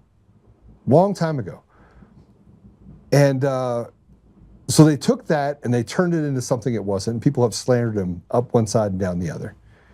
And here's the great part about Adam. I'm like, Adam, I already know. Like, I had already had a conversation with someone who was in a position of leadership at the Air Force Academy. I know that you've been railroaded. I got it. But he didn't stop there. Adam sent me, he goes, you know what they haven't seen? They haven't seen this. And he sent me his entire file. He didn't redact one piece of it. He didn't take anything out. He didn't try to explain anything. He had demerits. He had shit he did wrong. And I was like, that's kind of a knucklehead thing to do, Adam. Like, what? I could have said that, right? But what do you do when you're a 20-year-old kid full of piss and vinegar, going to one of the most prestigious military academies in the country, if not the world? You're going to screw up, especially when you're edgy and you don't, that authority thing, like you question bad authority. And he does. He questions bad authority. He doesn't put up with anybody's crap. So I will tell you this. We're going to bring him on. We got a lot of things to talk about with him. I want to talk about his campaign. But they've done everything they can to say that he's a bad guy. And I can tell you that I've gone through all the information that they've created, and it's just not true. And they've done this to other people too. They did it to Darcy out of Colorado. And I got a phone call last week because Darcy's helping me with my governor campaign. And they're like, oh, Joe, you need to steer clear of Darcy. And I was like, I will not steer clear of Darcy. Well, you know what she did? You know, she has a criminal record from 20 years ago. And I was like, oh, okay. All right. Is that it? Is that all you got? Well, you know, she didn't do what we asked her to do here. And I was like, listen, I'm not going to play this game. You don't get to call me up and tell me someone's bad. You get to present your evidence if you have any, and if you don't, then it's just hearsay. It's just you trying to do what you guys do, which is create these little high school drama clubs. That's not the way that I operate. Now, if you're a pedophile, you can't be around me. I'm out. If you do stuff to hurt other people, hurt children, hurt women, you can't be around me. I'll cut you off quick. When you make accusations against people, you better have something to back it up.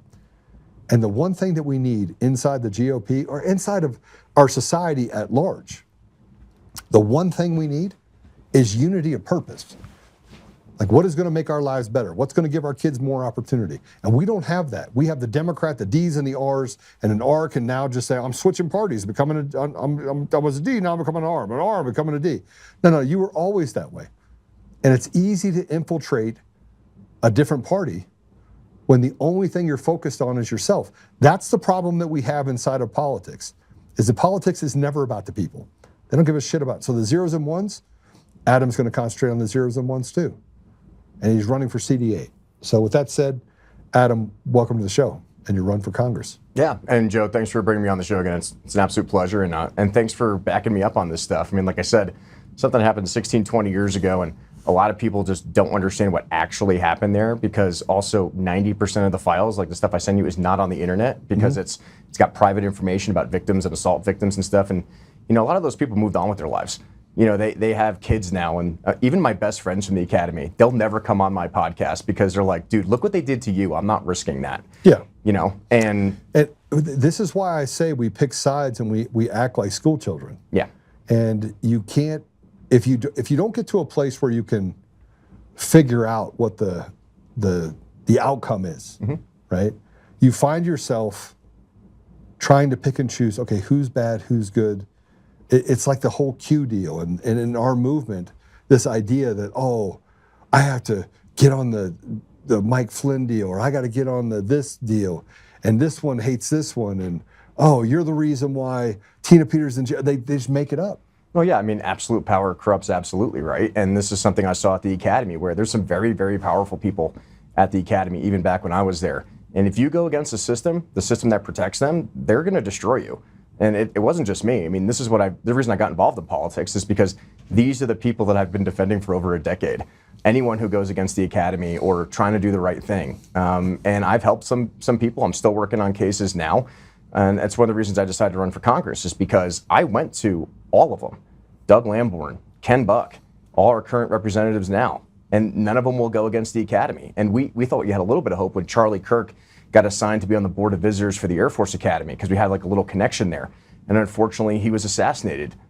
So it's like, oh, we lost our venue to get into the academies, and this isn't just an Air Force Academy issue. This is West Point, Annapolis, and military-wide. That's why I wrote the Military Mental Health Justice and Protection Act. But they went after you with all this stuff, and it's really important that I put this out there. Yeah. And they kept using these same words, right? So these words are, I'm bringing the receipts.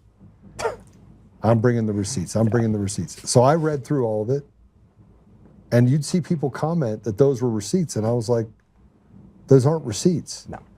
That's not real. You bring up a news article by someone or something that somebody else says, and you say that that's receipts. I'm here to tell everyone in Colorado specifically, if you have a problem with Adam, pick up the phone and call me, because I'll walk through it with you. I won't share the information he shared with me. He didn't have to share that information with me. But I will say this, it's all bullshit. It's all bullshit. It's not partially bullshit, it's absolute bullshit. Now, will Adam rub you wrong? Yes, 1,000%. I promise you. If you spend enough time with Adam, he will rub you wrong. I got a friend of mine, Jake Frejo. Jake worked for Project Veritas. He is my friend. That last night, I had to tell him to shut his mouth. I'm like, just stop talking. Please do me a favor. Stop talking before I get mad at you. Well, I mean, this is actually what Tommy and I talked about this morning, is that we're just done with cowardice in Congress. Yeah. We need people who are actually going to stand up and fight for people. And like I said, one of the biggest reasons I'm running now is because my refinery might close down.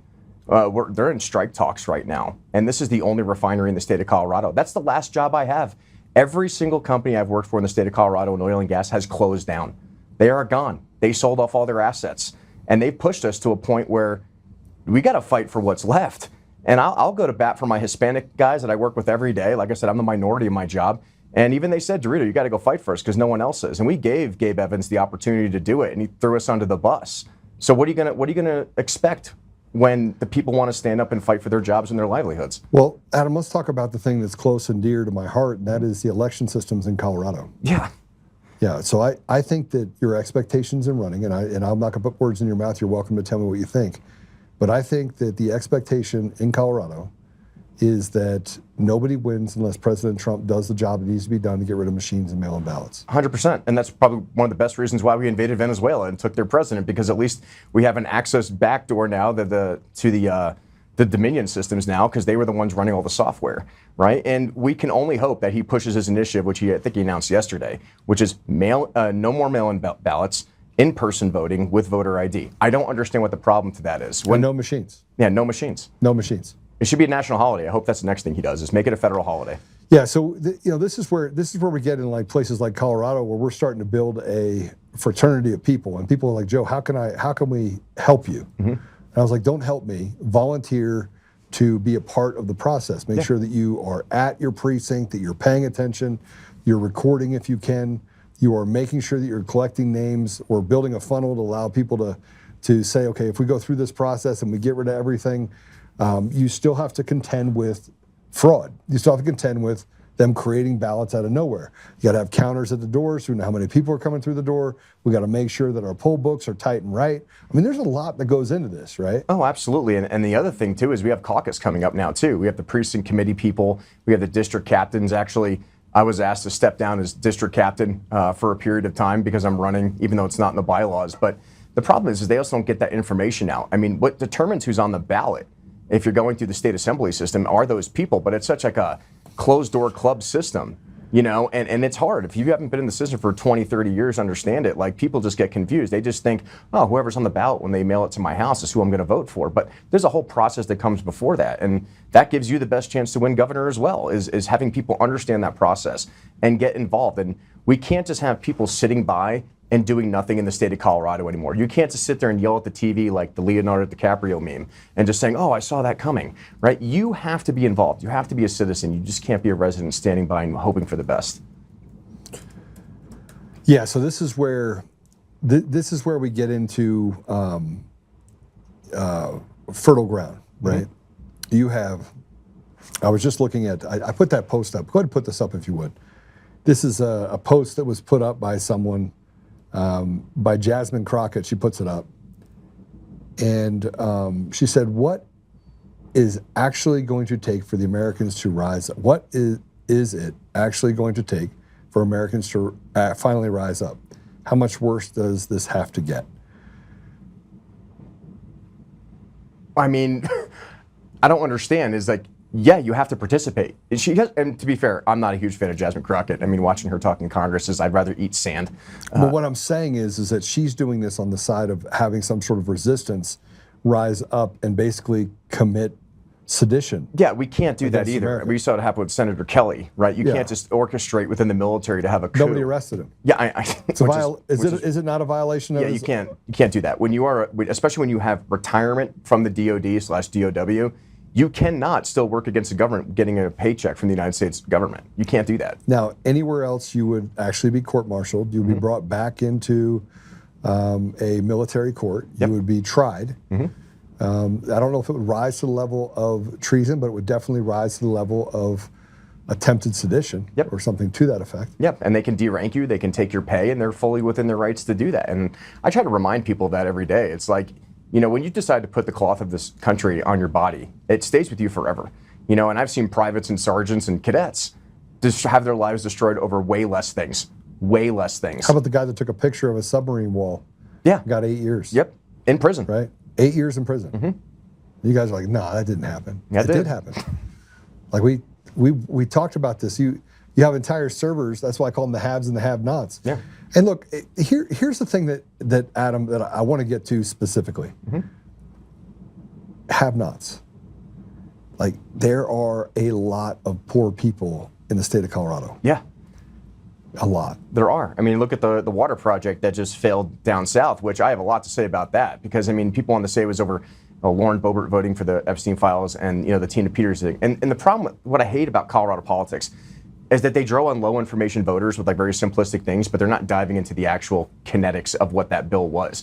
There's a reason why that pipeline hasn't been completed since 1962. And I'm a water industrial expert. This is my job. I actually rewrote the bill for Lauren, and I wrote it as a Substack, and I kind of tagged everybody in it. And I said, if you really want to pass this bill and you really want to fix this issue, this is how you do it. And it's actually utilizing the money to build industrial level treatment plants and shortening the transportation time. Because even if you transported that water to the south west side or east side of Colorado, you still have to treat it and desalinate it and reduce the nucleotides, and that requires an entire filtration process. So you're just talking about the transportation issue. You're not talking about the treatment issue, which actually will get people sick if you don't do it. So you're talking about brackishness of the water and actually pulling the water and filtering that water out. Yeah, if we're going to spend money, let's spend money on actually like an industrial-sized treatment plant, improving Colorado's infrastructure. That will be a long-term solution. That's not putting Coloradans in debt for another 75 to 100 years, which is what the current bill said. You're building pipeline at over $1 million a mile. Stop, something's wrong. And just so you know, it doesn't cost $1 million a mile to build a pipeline. No. I'll be very clear. No. And what that really means, if you're talking about that pipeline at $1 million a mile, is that one person is putting a lot of money in their pocket. Yes. And which means that there's lobbying going on, which means the congressmen in that environment are then owned by people that don't represent the people. 100%. And one thing I even told your counterpart outside is, if you ever see Congress and Senate unanimously agree on something, that's your automatic indicator that something's wrong, because they've packed that bill with so much pork and wasted taxpayer dollars that, like I said, President Trump was right to cancel that project for that reason. Well, there's more too than just that project. It's not that's not the bigger issue. It's how they positioned it, as if the people in the Eastern Plains are basically dying of lack of water. Yeah. It's not true. No. It's a resource issue in order to fill downstream pipelines for the big conglomerates that deliver that water. Yeah, exactly. So nobody really understands. And this is why people say stuff to me like, oh, that killed the water project. And I was like, oh yeah, it's terrible. It's like, understand what's going on. Like I said, be an informed voter. Know what you're talking about. And like I said, if you have questions about this stuff, feel free to reach out and ask me. I mean, like I said, this is literally my job. I'm a licensed water operator in the state of Colorado. This is what I do for a living. You're also still in the military. I am. I'm a captain in civil affairs down at Fort Carson. Okay, so this is the other part about them attacking your character. They have honed in on something that happened 16, 17 years ago. And it really didn't happen. And what didn't happen the way they thought that they said it happened. Correct. And then they said that they've talked to someone, that person pinky swore that this all happened a couple years after you left. And I'm like, okay. So again, I have to pick up the phone and I have to be like, ring, ring.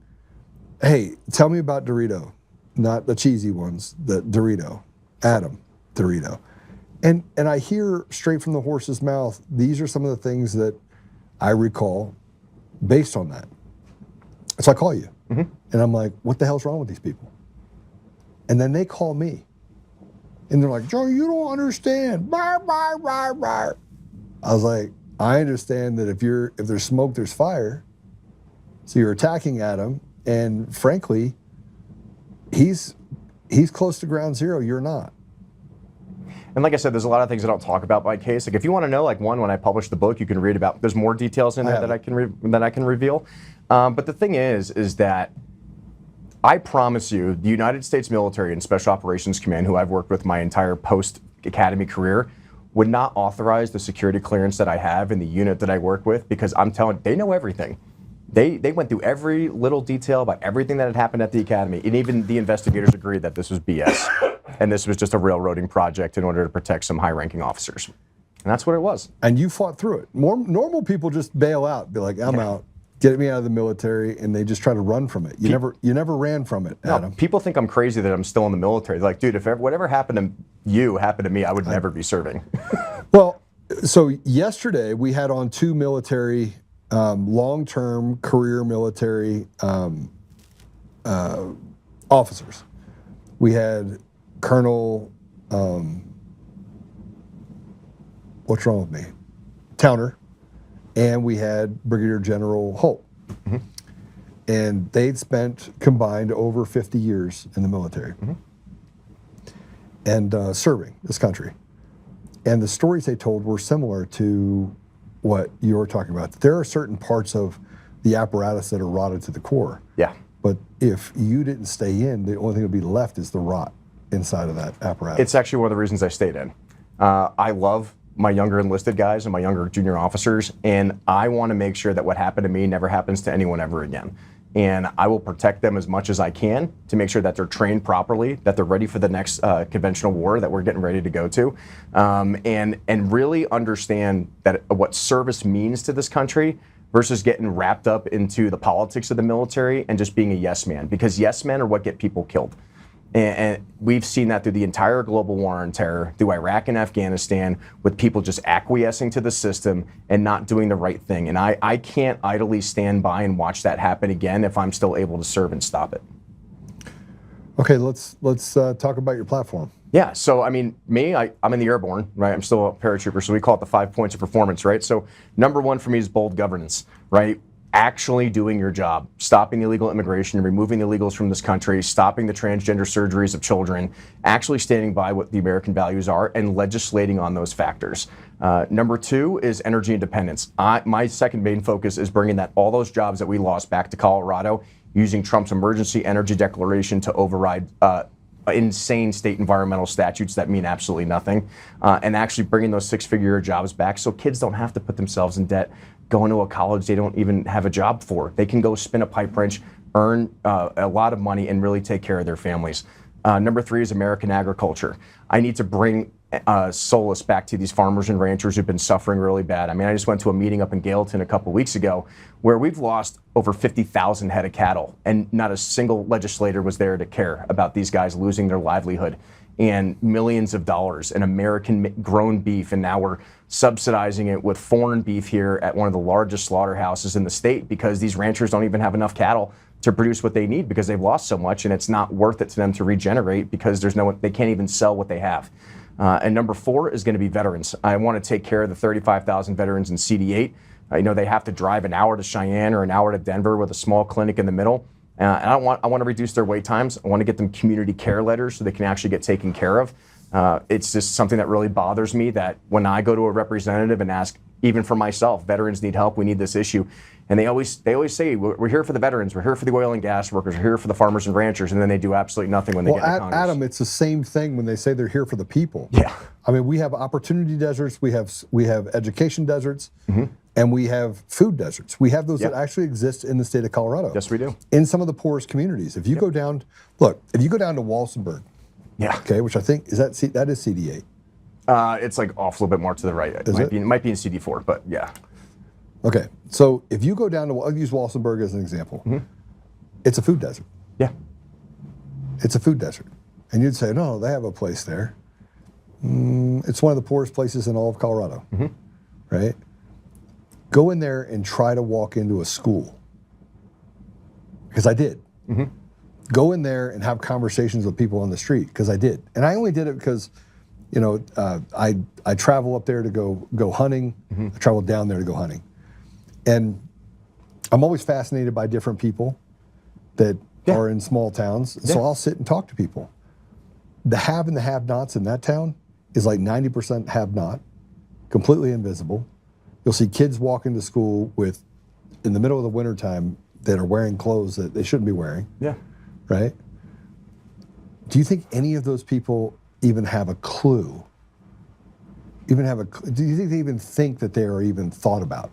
No, absolutely not. And these are the people I'm trying to fight for. Like in CD8, it's pretty bad too. You go to Commerce City, some of the areas of Thornton, and all these people want to do is just take care of their families and make sure they have a job and go to work and pay their bills. They don't participate in politics. CD4's up. You're right. CD4. Yeah. My map was reversed. And these are the people I want to fight for, because to be fair, for a long time, I was one of them.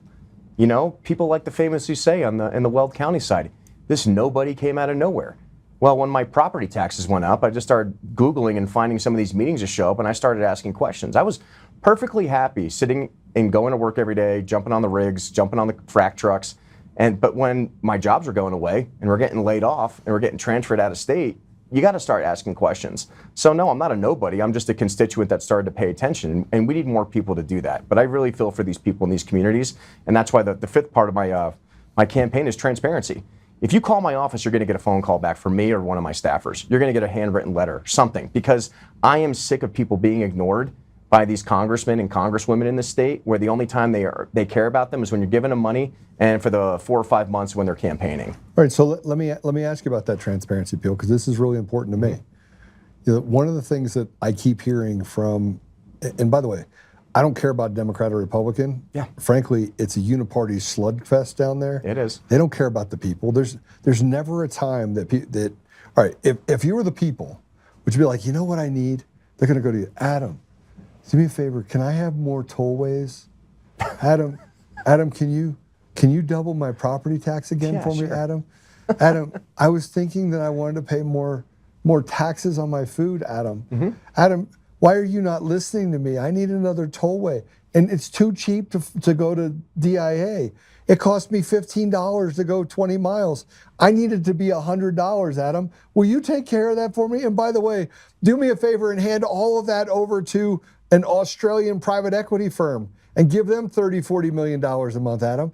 Can you do that for me, Adam? Yeah, it's insanity that the people in Colorado have allowed this to happen, right? I mean, like, But they haven't. Stolen elections. Lobbyists I know. own them. Yeah, it's insanity to me, and it's how I said, like, I'm just a normal blue collar guy. I'm in a union, man. I'm nobody special. I don't like unions. You know what I mean? Well, I'm in the steelworkers union, and I love those guys. But it's for the most part, it's just like we actually have to elect people into office that actually care and actually want to change the system.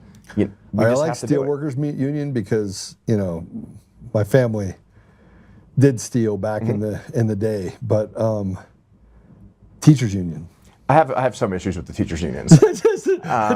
just a small. No. Just a small. Let me. Critical infrastructure unions are where my heart is, right? My steel workers, electrical workers, pipe fitters, welders. All the guys I work with. I mean, because they keep Colorado running and warm. We do. That's our job to do. But they deregged all the trade schools. Yeah, right. And that's made it something I want to impossible. bring back. I need to Right? bring back the trade schools, So especially this in is- Commerce City. This is crazy. The average plumber makes like $300 an hour. I know. Right? And we pay it. And we we're like, thank you, Daddy. Can I have another? I'm going to dig you a hole. That'll be $3,000. What? But But here's the thing. If we don't start training the next greatest generation of Americans to do these things, who's going to do it in the next 10 to 20 years? Right. These kids AI is going to do it. These kids are ambitious, man. I get a lot of young people coming to my meet and greets, and they're just like, I want to do this work. I want to wear steel-toe boots. I want to have a nice, sweet truck like you do and doing all this stuff. You know what I mean? And you don't need to go to college and be a white-collar worker to do it. There's a lot of pride in that rugged You don't need to go to Americanism. college to be a white-collar person. To do tech. You don't. Look, here's my problem with the college. I learned a long time ago that books are your friend. So I would go to, I've probably been to, in the last 25 years, I go to at least 120 seminars, schools. Stanford would have a program where they deal with data. I'd go to it. Harvard would have one dealing with how to commercialize information in order to understand what a person looks like. I'd go to it. I would go to all these. I would read books as many books as I can. If you can get it from a book without a professor telling you what's going on and apply it to your real world, that's how you actually learn. 100%. Yeah. And the people that work inside my company, I have guys that started with me at 18, still with me. Yeah. 10 years later, still here, right? And I put them up against anyone that graduated from any Ivy League school. Well, and that's why we have to encourage that rugged individualism and not the warmth of collectivism that Mondani keeps spouting. Oh my gosh. Right? Like, it's okay to be a rugged American. Like, I don't know if you've seen that most recent picture that's been kind of going viral on the internet of the cowboy riding across the plains and then a B-2 bomber in the back. If there's nothing, an explanation of what America is, it's right there. Rugged individual cowboys spreading through the West and this technological marvel that's flying through the sky that could destroy any country in about 34 hours. I mean, that's what our country is. That's what we were built upon, and we need to get back to that and give these kids hope because affordability is a major issue for these people. The young kids that show up to my meet and greets, they can't afford anything right now. They're looking for anyone who's going to try to help them, and we just can't keep telling them the same old lies and stories that the old politicians have, and it's just time to remove them. So let me ask you a few questions. You're going up against Gabe Evans. He was not my favorite when he ran 2 years ago. Yeah. And most of the reason why these people are not my favorites is because they're weak. And we just got them talking about weak leadership and the fact that they're chosen for that because they're Cowardice of Congress. dumber than rocks. And I've sat and had conversations with lots of Congress people, and I spoke to 3, specifically, spent about 40 minutes with the three, collectively with the three, and couldn't have a coherent conversation. I couldn't have this conversation with them. No, you can't. Why is that? Why are we dealing with people who are so surface level together, and yet can't hold a conversation about logic? Honestly, it's our fault. We allowed them to be elected. You know, when people are telling me that, when people are telling me that, you know, well, 12 years ago I did X, Y, Z, and this is why you should vote for me. I don't care what you did 15 years ago. I care about what you're doing now. What are the impacts you're having on the community now? And they listen to these consultants, and they pick their 3 talking points, and then that's all they can stick to. They can't think outside the box. They don't have real world experiences. I mean, like I said, you know, the first time we talked, I grew up as a firefighter and EMT, like doing all this crazy stuff in my hometown as a young kid. You know, I didn't have it easy growing up, but like all those good experiences and bad experiences shaped who I am. And that's why we need to elect more real, genuine Americans to represent us. And I think that's what the founding fathers initially wanted us to do. But we've gotten so passively acceptable to these people that we elect that can only speak on 3 different things. If you ask them anything else out of that, their staffer walks in front of you and says, this interview's over, and cuts them off. I want to elect people that we can have conversations with, and I think I'm one of them. Nothing should be off limits. Nothing, ever. I mean, you should be able to have a conversation with people in your community. I mean, it is so, people ask me questions all the time, and some of them I'm like, that's a weird question. All right, I'll answer it. Yeah, I do it all the time. I love it. I just love talking to real people. Like you said. Stop making sense. Yeah, it's just, I love talking to real people. That's what I love the most about meet and greets, is like I talk to people from a whole spectrum of experiences and work experiences and life experiences, and like, those are the people I'm fighting for. I'm not fighting for the collective failure. All right. What are you going to do? Let's talk about the DeRito Act. It's aimed to protect service members from retaliation. Yeah. And to look at improving military mental health accountability. Now, yeah, I have worked with the Special Forces Foundation. I have worked with American Military Family, which by the way has... Love them. I love Debbie. She's great. She's amazing. Yeah. Both Debbies are amazing. Both organizations. And I'm going to tell you, my heart, I have so many military friends. I've got so many friends that are, you know, Special Forces, combat, that have seen the sharp stick. Yeah. Right? And yeah, I also recognize that I've been called. At least once a month I get a phone call. I'm not good. Where are you? Here, okay, I'll be there in, you know, one's in South Carolina. I'll be there in 5 hours. I look at thing, I make a phone call, I get on a plane, boom, I'm there, right? At least once a month I am in front of a soldier. I always have the same question. How do we get you some resources at the VA? And I always get the same answer. I tried.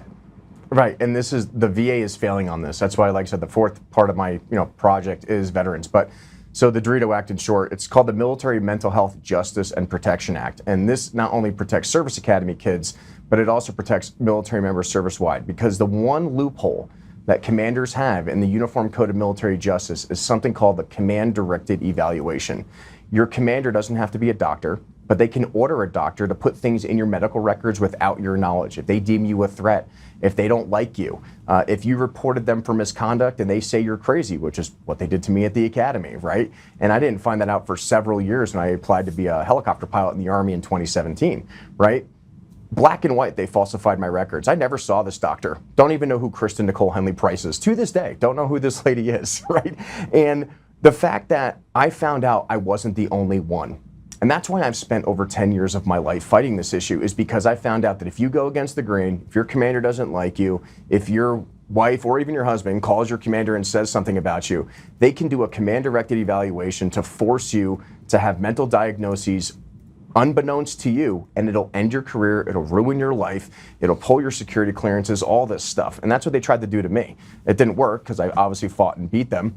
But then I come to find out, when I went to the 10th District Court of Appeals, right below the Supreme Court, I am the only person that I know of in U.S. military history to take a Federal Service Academy this high in court, where they said, Mr. DeRito, we agree, your constitutional rights were violated.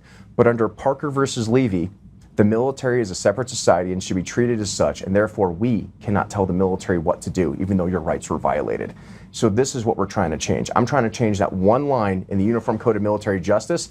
And big picture, I would love to get Parker versus Levy overturned as well, but that requires some more campaign contributions to do that.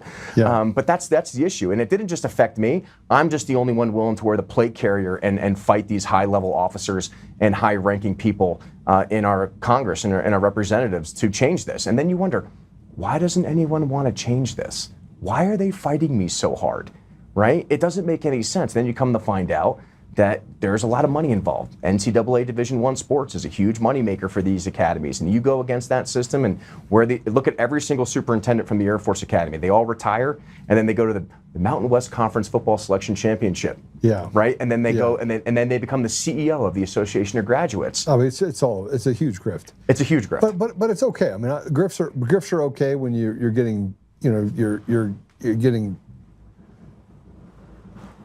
some benefit to years of service.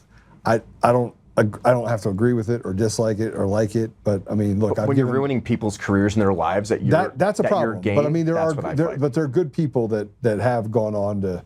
Sure. I have a friend that went on to go work for. But even like General NCAA. Flynn, like I know General Flynn, love General Flynn. Yeah. I think he's done a lot of great things. But he's used his platform and his benefits of serving as a general officer to benefit the American people. Right. And I think we need to focus on that. I agree with that. I agree with that fully. I can't disagree with that. Let's talk about running in a competitive district against Gabe Evans, who was endorsed by President Trump. Yeah. Now, two things. Are you going to go try and get President Trump's endorsement? Well, if he wants to give it to me, I'll take it from him. But I think the way careful. The problem. Hold on a second. Time out. I'm gonna give him a redo real quick. There's only one way you should answer this question, and it should only take one word. Now, let me ask the question again. You're in a competitive district with Gabe Evans. Yeah. He was endorsed by President Trump previously. Are you going to seek to get President Trump to endorse you? I'm going to be honest. No, I'm not going to. Why? Because getting an endorsement from President Trump. I set you up for a yes. You should have said yes. I know, but I'm going to be honest. I'm going to be an honest so-called politician, right? The problem in CD8 is that we're such a 50-50 split district that there are some people who are so anti-Trump they're insane, right? And the thing is, as a representative, I have to still represent the people that don't even vote for me. Stop for a minute. Stop. I'm going to give you some advice on air, okay? Okay. Ready? 99% of the people out there on the left and on the right. There are people on the right that don't like President Trump because they've read the same Kool-Aid and propaganda that the people on the left have read, right? They've created those little things. Just because you seek the endorsement and get the endorsement of President Trump for the people that do like him does not mean you will represent the people on the other side that are not represented by Trump any less fervently. That's fair. And the number of conversations I've had with Democrats that don't like me, I gave 2 interviews in the last 2 weeks, right? And they both said, I don't like you. And I was like, all right. He goes, but now I like you. Leftists, the people on the left that are hurting, they want a voice. Yeah, they don't care about President Trump endorsing him. And you know what President Trump cares about? He cares about those people.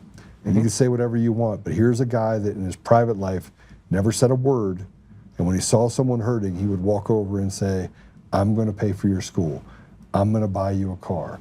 I'm going to do these things. Didn't go on Oprah to do it, right? Yeah. So if you represent well the people that like Trump, the people that don't like Trump, that won't matter to them as long as you give them a seat at the table. And that's kind of what I was getting at, right? Is that I want to represent everybody, and an endorsement from a politician, as great as President Trump is, love the guy, been to his house numerous times. Then just say yes. Just say yes, I will seek it. Whether you say yes, no, I will seek his just say endorsement yes. if he wants to give it to me. If he wants to give it to damn it, you're going to try and get President Trump to endorse you because Gabe Evans has not done President Trump any favors. Well, I was going to get to that. I mean, Gabe got his endorsement, let's be 100% factually honest. He got his endorsement back in April or May, and then immediately after that decided to work against the president's agenda on every single aspect. Yeah. He worked against him on the Dignity Act. He wants to declare amnesty for illegal immigrants in CD8. And I'll tell you, most of the legal immigrant and Hispanic families that I work with, they don't want that. They don't want that at all.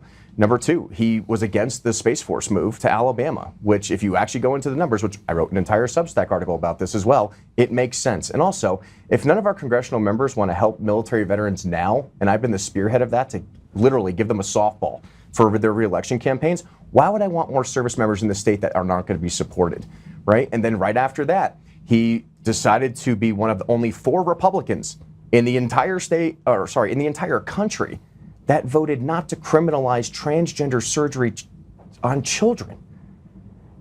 So I'm surprised that President Trump hasn't rescinded his endorsement at this point. I don't think he's paying attention to him. I think he's looking for someone to come along and represent the people better. But keep in mind, people that are propped up like Gabe and others. And look, I don't know him. He just wasn't my pick, right? Well, I mean, you got to understand, like the NRCC is going to support incumbents at any point in time with Mike Johnson. That's just how it is. That's how Congress works, right? So let me tell you what the comments say. So Ali says, which is why you get Trump to transfer the endorsement to you, dummy. Yes, and so just I will take that with yes. grace. Yes, I will seek President Trump's endorsement. Given the factors out now, but I'm just trying to be humble. I'm honestly trying to be humble. Like that's not humble. I'm trying President Trump wants you to be. He wants you to look in the camera and be like this. Yes. Yes, President Trump, if you would like to give me your endorsement to support CD8 stop. Take Congress. President Trump, I will earn your endorsement, and I want your endorsement. That's what you say in the camera. President Trump, I will earn your endorsement and represent the American people in CD8 and hold your majority in Congress. That's my job. That's what I want to do. See? Because look, who comes after President Trump? I mean, tell me, you could say nobody and everybody at the same time, and you'd both be right. Who's on deck? For CD8? Or who's on deck for president? J.D. Vance is next, in my opinion. So who's on deck for president? I mean, look, J.D. Vance has stood strong in the Trump. He's been silent in certain areas. Yeah. But he's been loud in other areas, so he's done a pretty good job there. There's no one like President Trump that is on deck for the president of the United States. Correct. Do you know how scary it is to be in the position we're in right now? We have to get the stuff done the next couple of years, because what's going to happen after 28? We're done. We're done.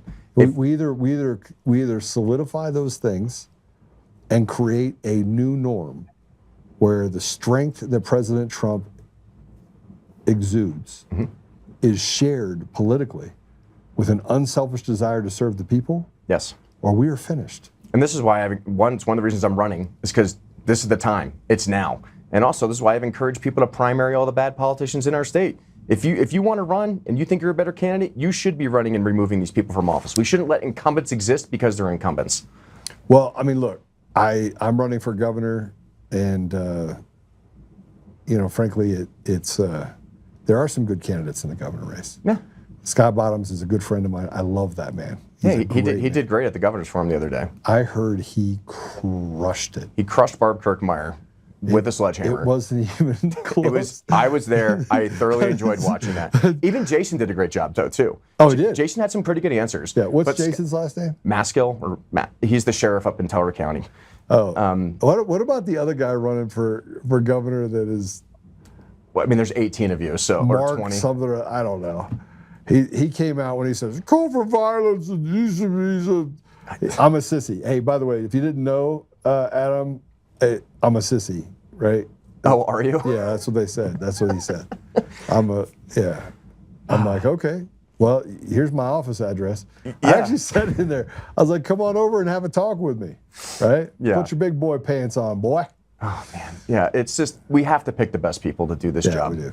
And that's why I said it's really time, especially for people our age, right? It's time for people to run and remove these people, right? We can't afford to lose any more ground than we have in Colorado if we want a chance of bringing back good conservative values.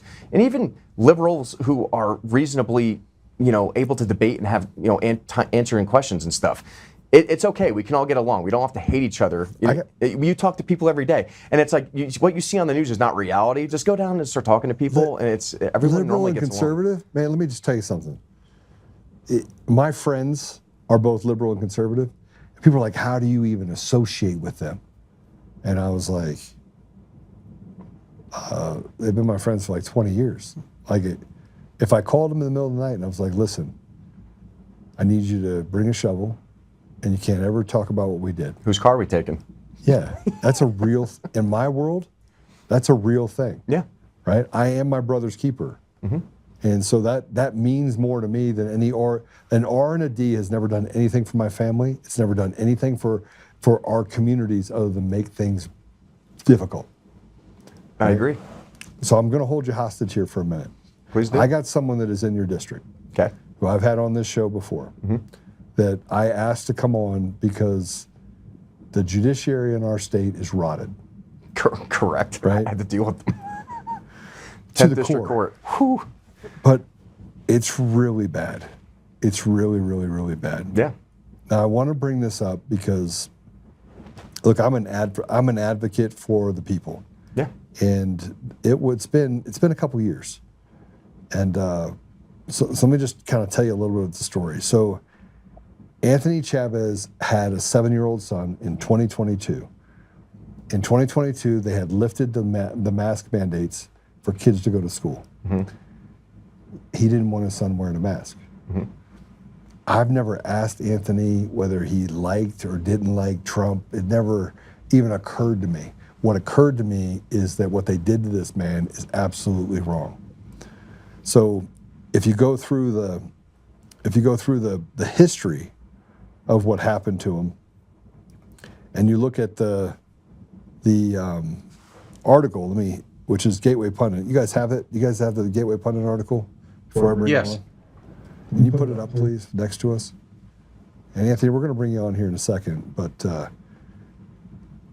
look, Anthony did what any father would do for their son. Yeah. And he stood up.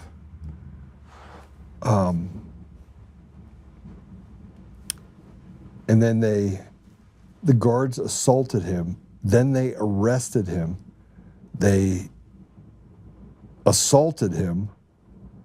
I think they pepper sprayed him. I don't remember the entire thing, but I think they pepper sprayed him. They lied about it. They locked his son out of the gym and then locked the other kids in. Like, there's a lot that they did. That's horrific.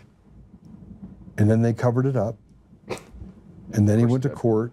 And you guys want to put the court thing up, please, for me real quick?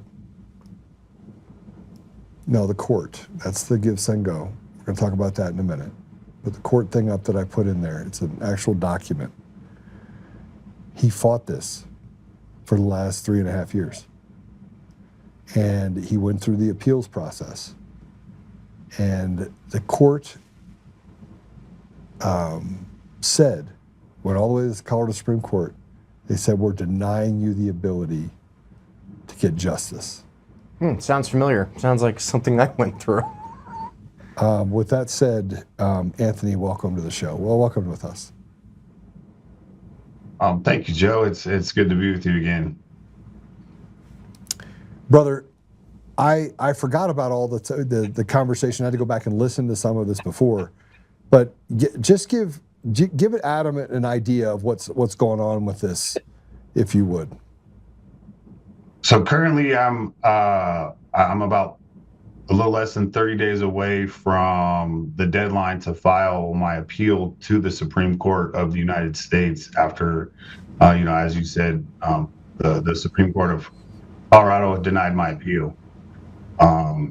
So it has been a long court battle.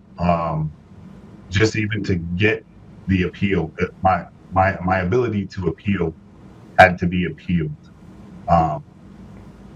It's the justice system, as Joe was saying, is rife with all types of corruption. So I have fought and fought and fought, similar to Joe. They ran me through court in 4 different courtrooms for 3 months with the same charge, same location, same time.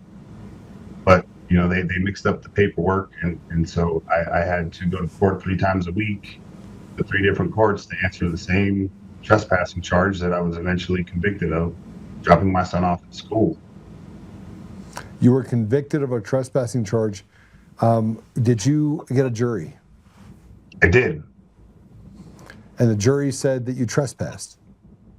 Correct. So they used the campus ban letter. The person who wrote the campus ban letter, the assistant principal, did not testify in court. Among other issues, they relied on this security guard's testimony in defense of this campus ban letter, which, the question remains still, who has the authority to write this campus ban letter and who has the authority to enforce it? It's not illegal anything.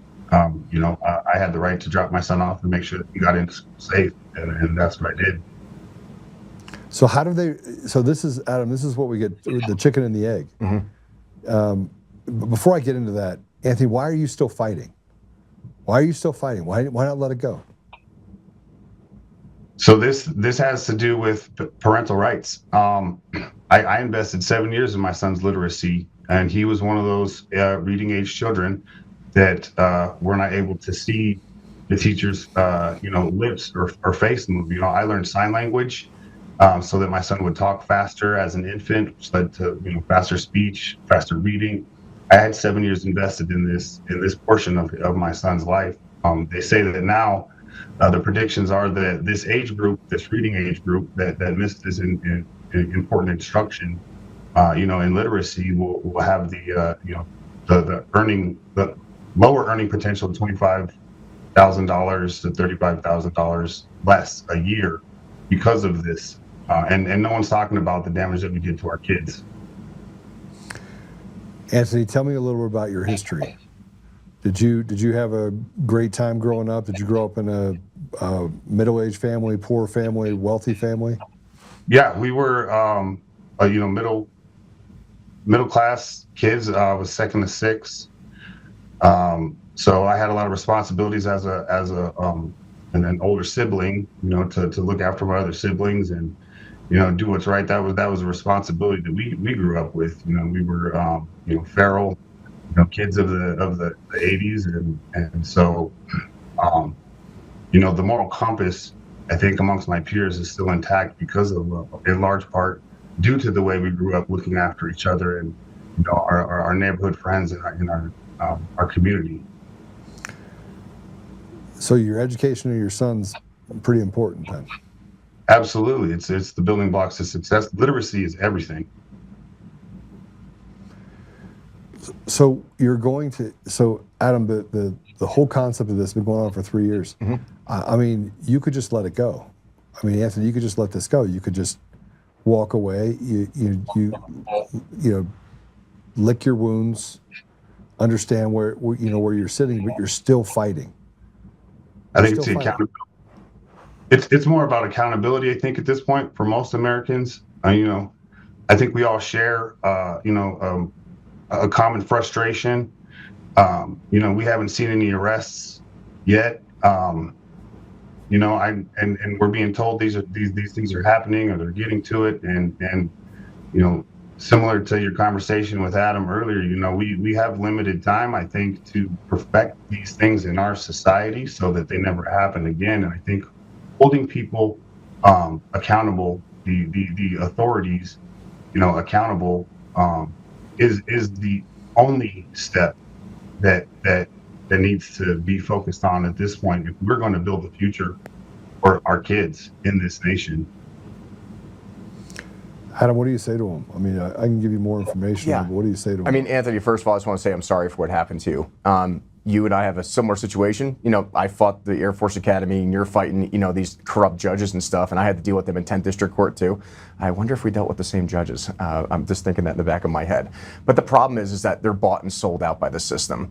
They're only going to do what's in their own best interest. And this is something that I'm going to advocate for you for as your next representative in CD8, right? Is that actually come to my office, let's sit down and talk, let's actually find you a pathway. And the way you circumvent the judicial, which is what I've been trying to do with the so-called DeRito Act, is legislatively, right? Is that if they're not going to give you justice for parental rights for your kids based upon some circumvented law that they're using to mismatch between accountability with these authorities, then we need to legislatively fix that. Even if it's like, we're passing this one-liner in this 1,500-page bill that we're going to pack through with a bunch of stuff, which is how they do things, and say, Anthony Chavez gets justice in this case between this state and this state, and the case is over.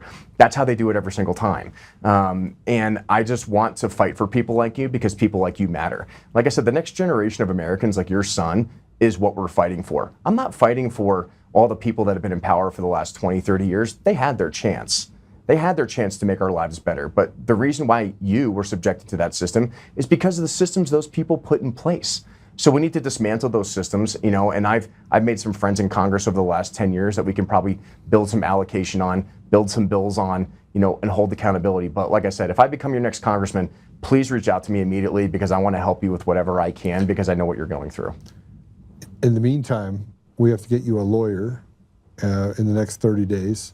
And in order to get him a lawyer, we've got to figure out the organizations that we can connect him with. I thought about Heritage Foundation, and I thought, nah, they probably wouldn't do anything. Mm-hmm. And then there's Erin for parental rights. We probably should connect her with Erin because, you know, mm-hmm. she's fighting some things. Mm-hmm. So when you reached out to me, the first thing I did is just started making phone calls, gathering information, and see what I can come up with. So we will get that for you. And in the meantime, we have a Give, Send, Go that you put up, correct? Correct. Mm-hmm. Okay, so let's put that up for a second. That's how they get you every time. They try to bankrupt you into quitting. Well, yeah, I mean, it's what they do. I mean, they did it to me. Like, I get it. Yeah. And look, so here's, go ahead, sorry.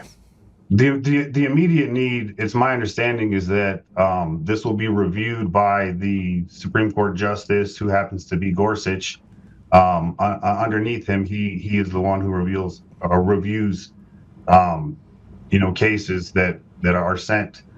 So at that point, you know, he'd make a decision if I'd have to, you know, have a retrial or if it's going to be heard in front of the Supreme Court. So at the moment, I'm just looking to get this writ of certiorari pushed forward and try and get to the finish line with this. But go ahead. All right. So how do people find it? It's givesendgo.com/ SCOTUS appeal. SCOTUS appeal. SCOTUS appeal. Okay. SCOTUS appeal. Yeah. SCOTUS appeal. Yeah.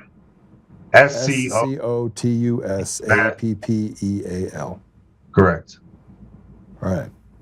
Patrick, make sure we give some money to this campaign. I'm asking everyone to drop a few dollars. If you're listening to this, it's givesendgo.com/ SCOTUS appeal. SCOTUSAPPEAL. Yeah, this is. How's your son doing? His grades aren't on par, but I think that's what goes for most kids this age. You know, he's worked really hard to try and get back to grade level with literacy and reading and writing, and it's still something that it affects his confidence in school because he is smart.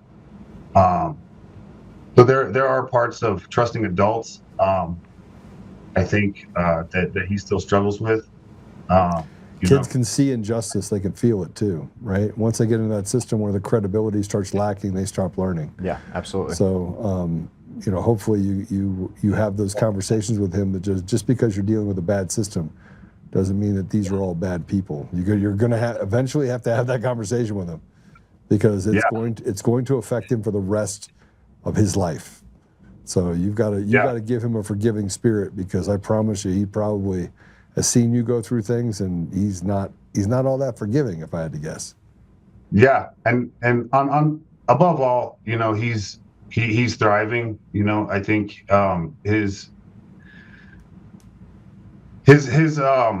ability to kind of learn and grow, his you know, the things that he's interested in. You know, he's been skateboarding a lot recently and going to the skate park. It's really important to learn how to, you know, do an ollie kick, and so I'm just supporting those things that he's interested in that are healthy. And you know, he picked up playing the violin recently, and he's awesome. Actually doing pretty well at it. So, you know, I'm just trying to support the things that he's interested in and just be there for him. You know, it's just been him and I since he was 3 months old, and so we have a really close relationship, and he's pretty smart.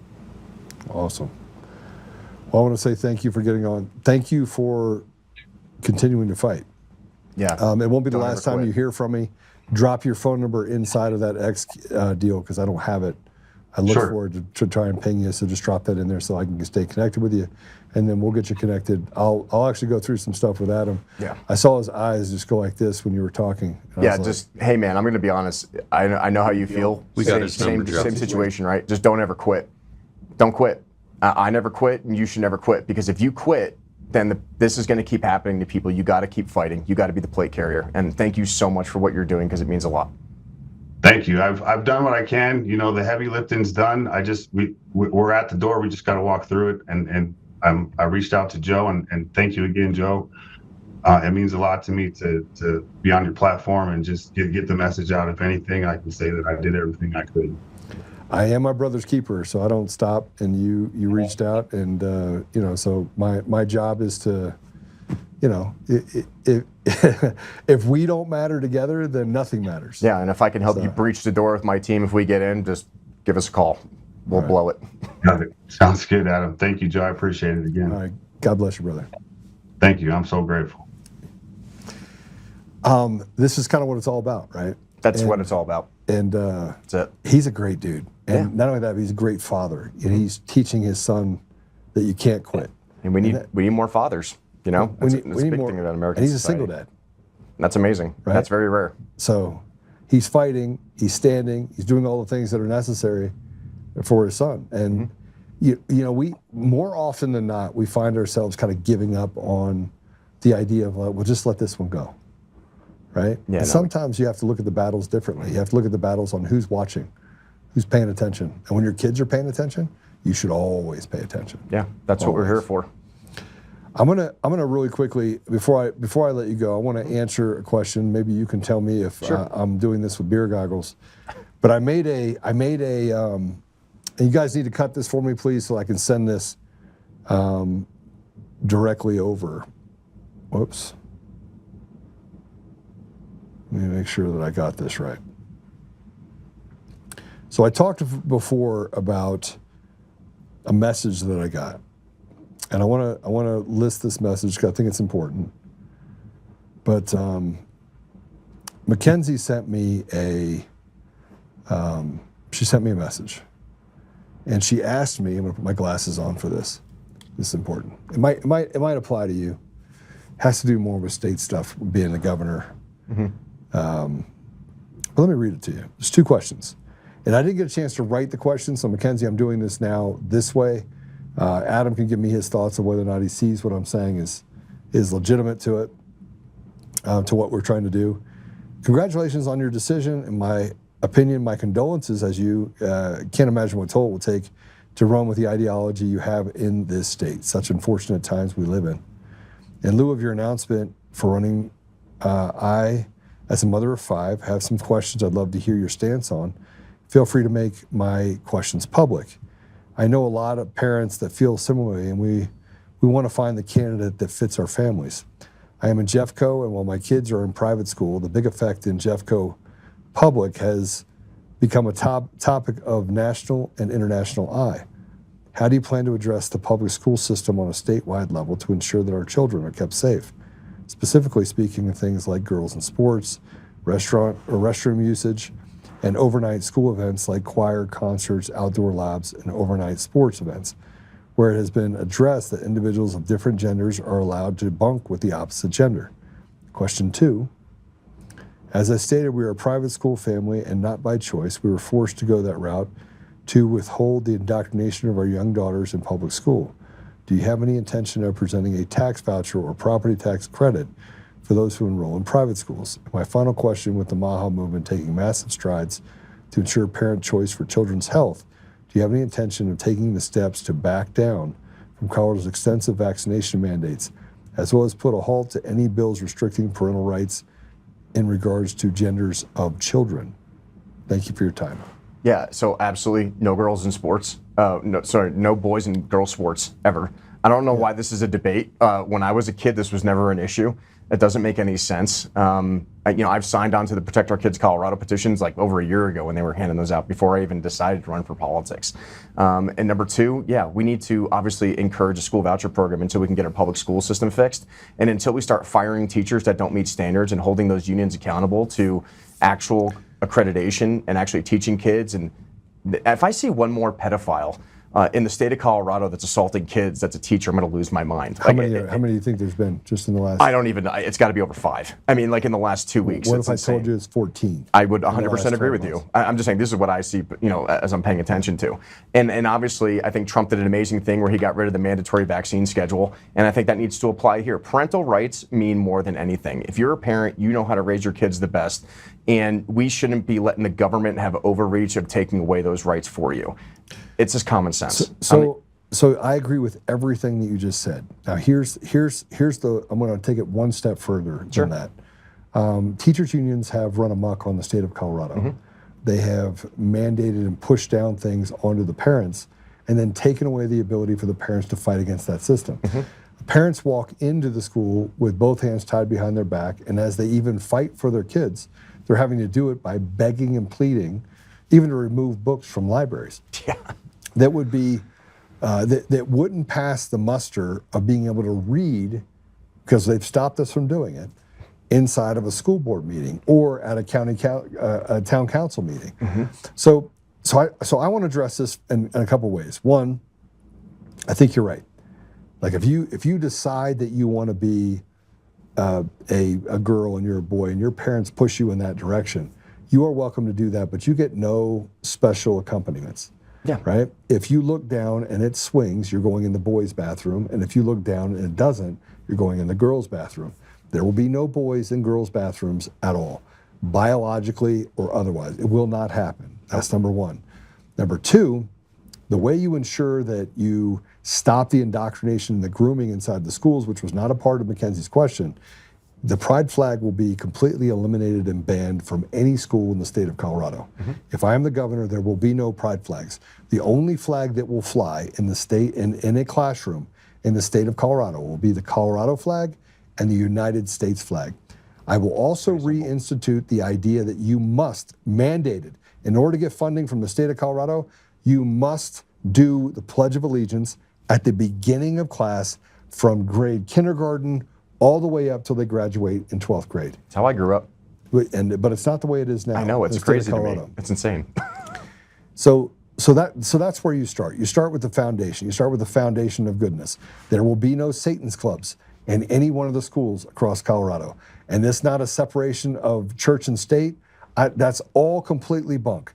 If the principles of the club that you're putting inside the school are based on evil or evil intentions, I don't actually care if you're the Church of Satan and you think that that's okay. I'm not instituting and or introducing evil to the school system inside and the kids inside the school. It is never going to happen. You say that it's our religion, great. Then go start your little school and you guys can have it over there. But the public school system will be based on the principles that this country was founded on, not on the idea that I have to give equal ground to Satanists that put God on the same level as Satan. That will never happen. Okay? Well, and I think that people don't understand is like, be a well-read American, because the idea of separation of church and state came from a letter. Letter that Thomas Jefferson wrote to another religious group. The Supreme group. Court used it for a ruling. So shame on them. In Trinity Church versus U.S., it was determined that we are in fact a Christian nation, and that's a Supreme Court ruling, right? So the idea that you have to cow down to people that are trying to institute a principle into school to prove a point that they are atheists and that they don't want people learning about God because they don't want to learn about goodness. It does not hold water for me. No. And I actually don't care what those people say, right? I will make sure that the people inside of the state of Colorado, inside the school system, can concentrate on math, science, English. And by the way, if they want to pray in school and they want to pray on the football field, they will be allowed to pray on the football field, which, by the way, is another Supreme Court ruling based out of Oregon that says, yeah, if they want to pray with the kids and the kids want to know, we did it every game. So that's how I answer the first part. Second part is that I think that the vaccine mandates are absurd. And this scare tactic that they've created that says measles is making a comeback and it has this kid that is filled with measles from head to toe, that's not even real, okay? That's an extreme case of something that does not exist across the entire country, or the entire world for that matter. And how do I know? Because I've been in the same environment where measles is happening over in Africa. I've seen it with my own eyes. And it's nothing related to what they're actually saying. So we're gonna put some mandates against big pharma. We're gonna allow parents to choose what vaccines they give their children. And frankly, this is going to make me an enemy of big pharma, and therefore an enemy of these people who think that you should be able to do forced vaccinations inside the schools. So we're going to give you back the power. Well, I think that the schools independently should be run by the parents, not by some group of people that are administrators that bark down orders about an ideology. It's got to go away. I mean, look at Douglas County. Some of those school administrators are making over $300,000 a year. $1 million. Or even the more. Head administrator in the. I was just doing it light, but it's $1 like, million. It's insane. Yeah, the Douglas insane. County administrator's package is worth over $1 million a year. But we can't afford to pay. Superintendent. And this is one of the reasons why we have bad teachers, honestly, and it's why we can't incentivize is because we can't pay good teacher salaries that incentivize good educators who want this to be their lifelong profession to stay here in the state. And they go elsewhere. So we get the best of the worst, and it needs to change. Yeah. So the other thing comes down to property tax. I'm going to abolish property tax. Thank God. That's oil and gas. We'll bring it back and pay it all off. Liquid gold will be the Alaska of the West, baby. That's my goal. We shouldn't have property tax. You shouldn't have tollways. No. We should figure out a way to have a shrunk Colorado government that does not allow for them to interfere with the ability for parents to guide their children towards opportunity in the future. Mm-hmm. We will strip equity funding from schools. We will strip DEI from schools. We will fire every teacher that decides they would defy the mandates that get passed down by the governor's office that state you will not teach kids that being a white person is bad. Or and here so I can address the other side of black people saying, oh well, that's the only thing that gives me opportunity. Oh no. We will change the entire education environment that allows for good teachers to go into the Denver and Aurora and these areas, and we will equally fund those schools with opportunity that includes trade schools, that includes opportunities for recruitment out of those environments, because we're going to get rid of the social justice stuff, and we're actually going to focus in on making sure we're listening to the parents. Single parents, mm-hmm. parents that are two-family homes, parents that are poor should have an equal voice 100%. And what their kids are actually learning. Okay, so all that goes away. Last thing they said is vouchers. I don't think you should have to have a voucher, but if we're going to fund the public school system through the budget, that should allow for us to divert dollars. If you have a child and you pay state taxes, man, once we rethink how the budget is actually done mm-hmm. and where we need to apply and use different funding mechanisms in order to make sure that we have proper educational funding environments, then we can also cut the fat. Yeah. And if we get rid of the teachers unions completely, they're going to hate me for this. Get rid of the teachers unions and start teachers being based on the merit of, are they a good teacher or a bad teacher? And if they're a good teacher, they stay. If they're a bad teacher, their contract's not renewed, they get out. If they try indoctrinating people and putting up pride flags and running around with rainbows all over them so that they're a walking billboard for some sort of ideology, they're out. And if the principals and the people inside those schools want to try to alienate 90% of the schools so they can create some sort of mean girls club that tries to drag people in or groom them into an ideology or a sect, those people are out. You bully children, you're out. You bully parents, you're out. If you're a teacher that doesn't concentrate on math, science, English, the basics, you're out. You're out. Because the kids have an opportunity, and they should mm-hmm. play dodgeball. Dodgeball's great. Have recess. Teaches you resilience. Get hit in the face with a gator ball. You know, They don't do that anymore. It's like my gunnery sergeant when I was at Marine OCS. I'll never forget his name, Gunnery Sergeant Alessio. The one thing he said to me is, DeRito, I will never accept your mediocrity. And that's what the standard should be. Yeah. Well, the problem is that kids don't have respect for the teachers. No, they don't. Inside the schools. No. And it's not, this is universal. This is if you're in Douglas County or if you're all the way down. These kids think that they can say and do whatever they want. Yeah, it's a big problem in Commerce City right now, too. So you just change the rules on them. It's really simple. You're getting to in-school suspension. You talk to the parents. You know what? You become stakeholders with their education with the parent. set the example for the children of our future. We can't have a bunch of milquetoast politicians or milquetoast teachers who are letting kids do whatever they want and develop their brain the way they want to because they're having free reign. Well, you know, my parents were good with that. They reined me in. So were my teachers. If we screwed up, you know, we felt it, right? But it's crazy to me, and I guess I'm old now. I guess I'm 38. But I mean, like, seeing the educational system change so drastically in this country is just bewildering to me. Yeah. And we need to bring it back. So the answer is yes. School vouchers, no to vaccine mandates. And you could say, oh, you're anti-vaxxer. You know, if it wasn't for somebody in my life coming back and showing me information, I never would have understood the damage that was being done to children all over the country. The death and destruction to families, autism, you have people that have, kids have autism. They get a vaccine on Tuesday. By Thursday, their child is nonverbal. Mm-hmm. It's unbelievable. Yeah. So we want to do whatever we can to give parents the tools not to have to be worried about when they're gone, who's going to take care of their kids. Yeah. Because we have an entire generation of kids that frankly cannot function. Mm-hmm. And the parents are aging out. Yeah. So what are we going to do to them? What are we going to do to those kids? Yeah. We don't have the facilities for them. So I think we need to rein in big pharma, get rid of psychotropic drugs, start severely limiting the lobbyist groups inside the state of Colorado, and give a voice back to the parents. Yes. The parents should be the ones that are actually running the show. I The agree. people of, for, and by the people. How is that even a thing if parents are running away from it and having to use outside education systems like homeschooling and so forth just to get to a place where they can protect their children from some of the most basic evil that we can see with our own eyes? I agree.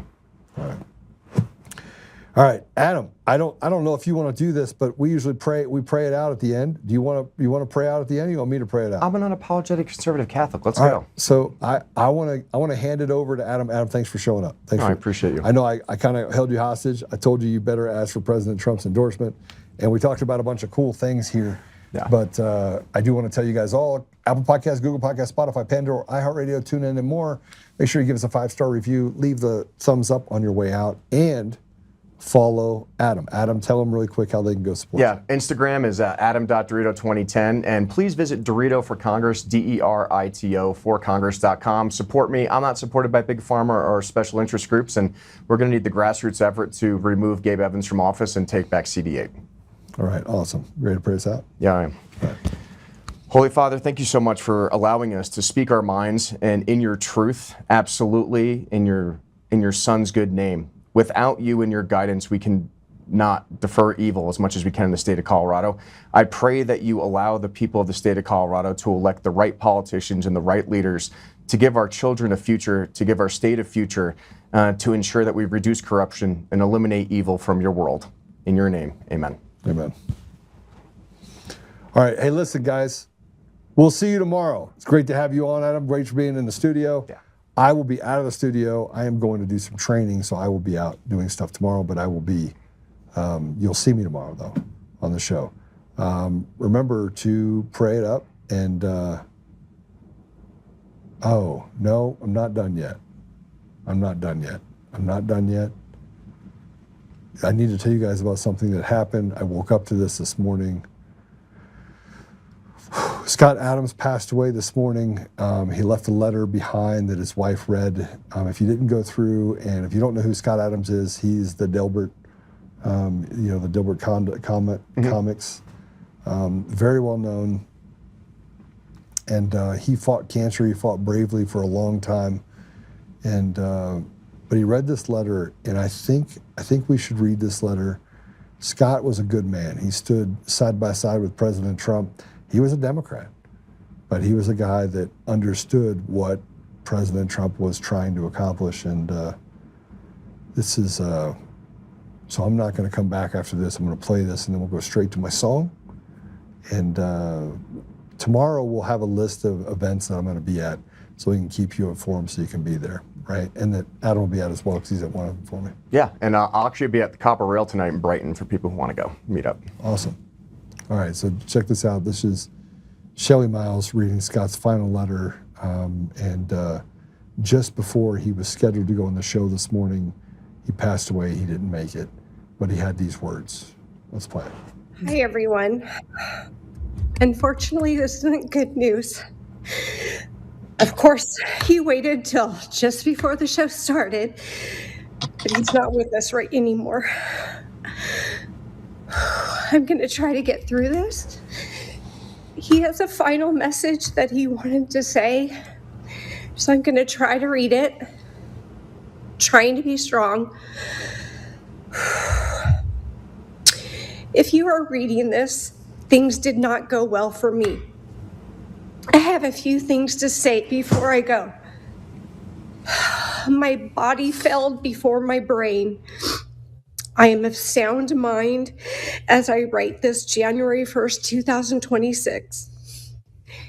If you wonder about any of my choices for my estate or anything else, please know I'm free of any coercion or inappropriate influence of any sort. I promise. Next, many of my Christian friends have asked me to find Jesus before I go. I'm not a believer, but I have to admit the risk-reward calculation for doing so looks so attractive to me. So here I go. I accept Jesus Christ as my Lord and Savior and look forward to spending an eternity with him. The part about me not being a believer should be quite quickly resolved if I wake up in heaven. I won't need any more convincing than that. I hope I'm still qualified for entry. With your permission, I'd like to explain my life. Are you ready for this? For the first part of my life, Are you ready? I was focused on making myself... Well, I hope so.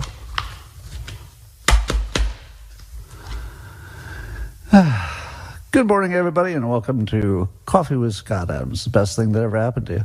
But if you'd like to take it up...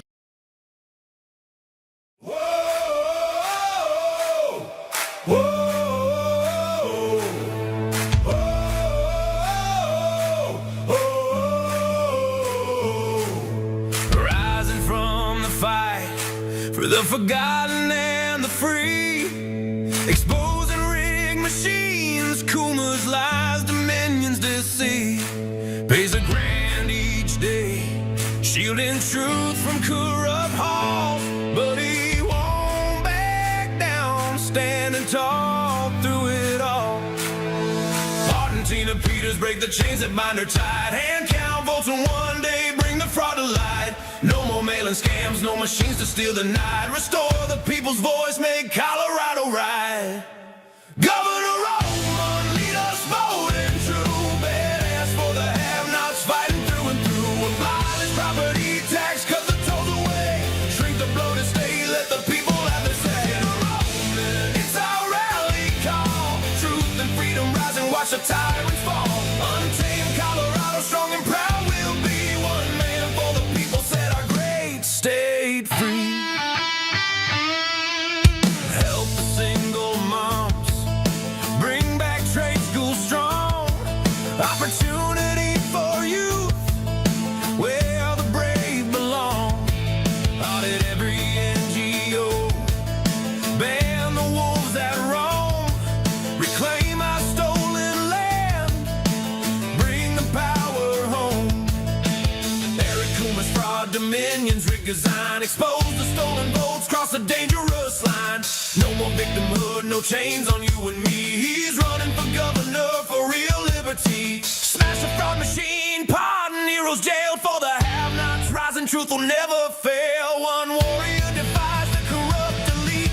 Colorado reborn, strong on our feet. Governor Oltmann, lead us bold and true, badass for the have-nots, fighting through and through. Abolish property tax, cut the tolls away, shrink the bloated state, let the people have the say. Governor Oltmann, it's our rally call, truth and freedom rise and watch the tyrants fall. Untamed Colorado, strong and proud, we'll be one man for the people, set our great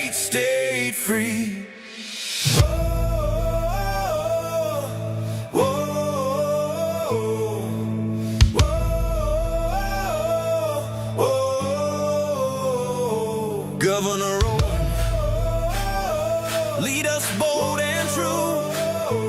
Governor, freedom forever, Colorado.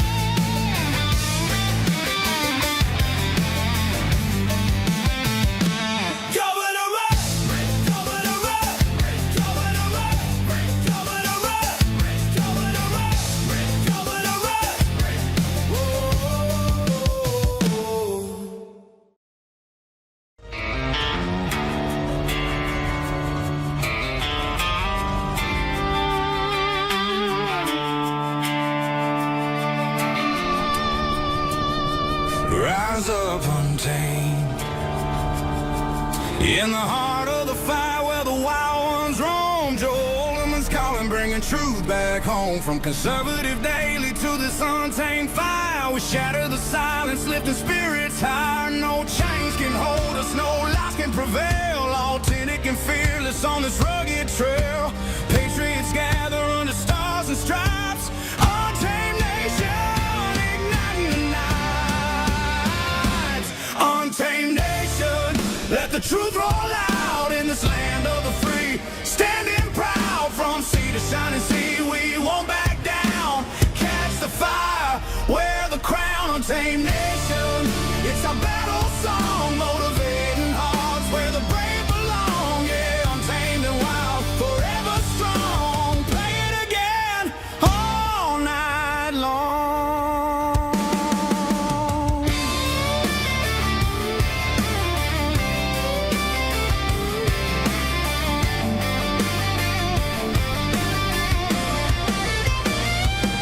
Break the mold, chase the real, no more games, time to heal. Joe's voice leads the untamed crew. Truth matters through and through. Untamed nation, let the truth roll out in this land of the free. Standing proud from sea to shining sea, we won't back down. Catch the fire, wear the crown. Untamed nation, it's our battle song, motivating hearts where the brave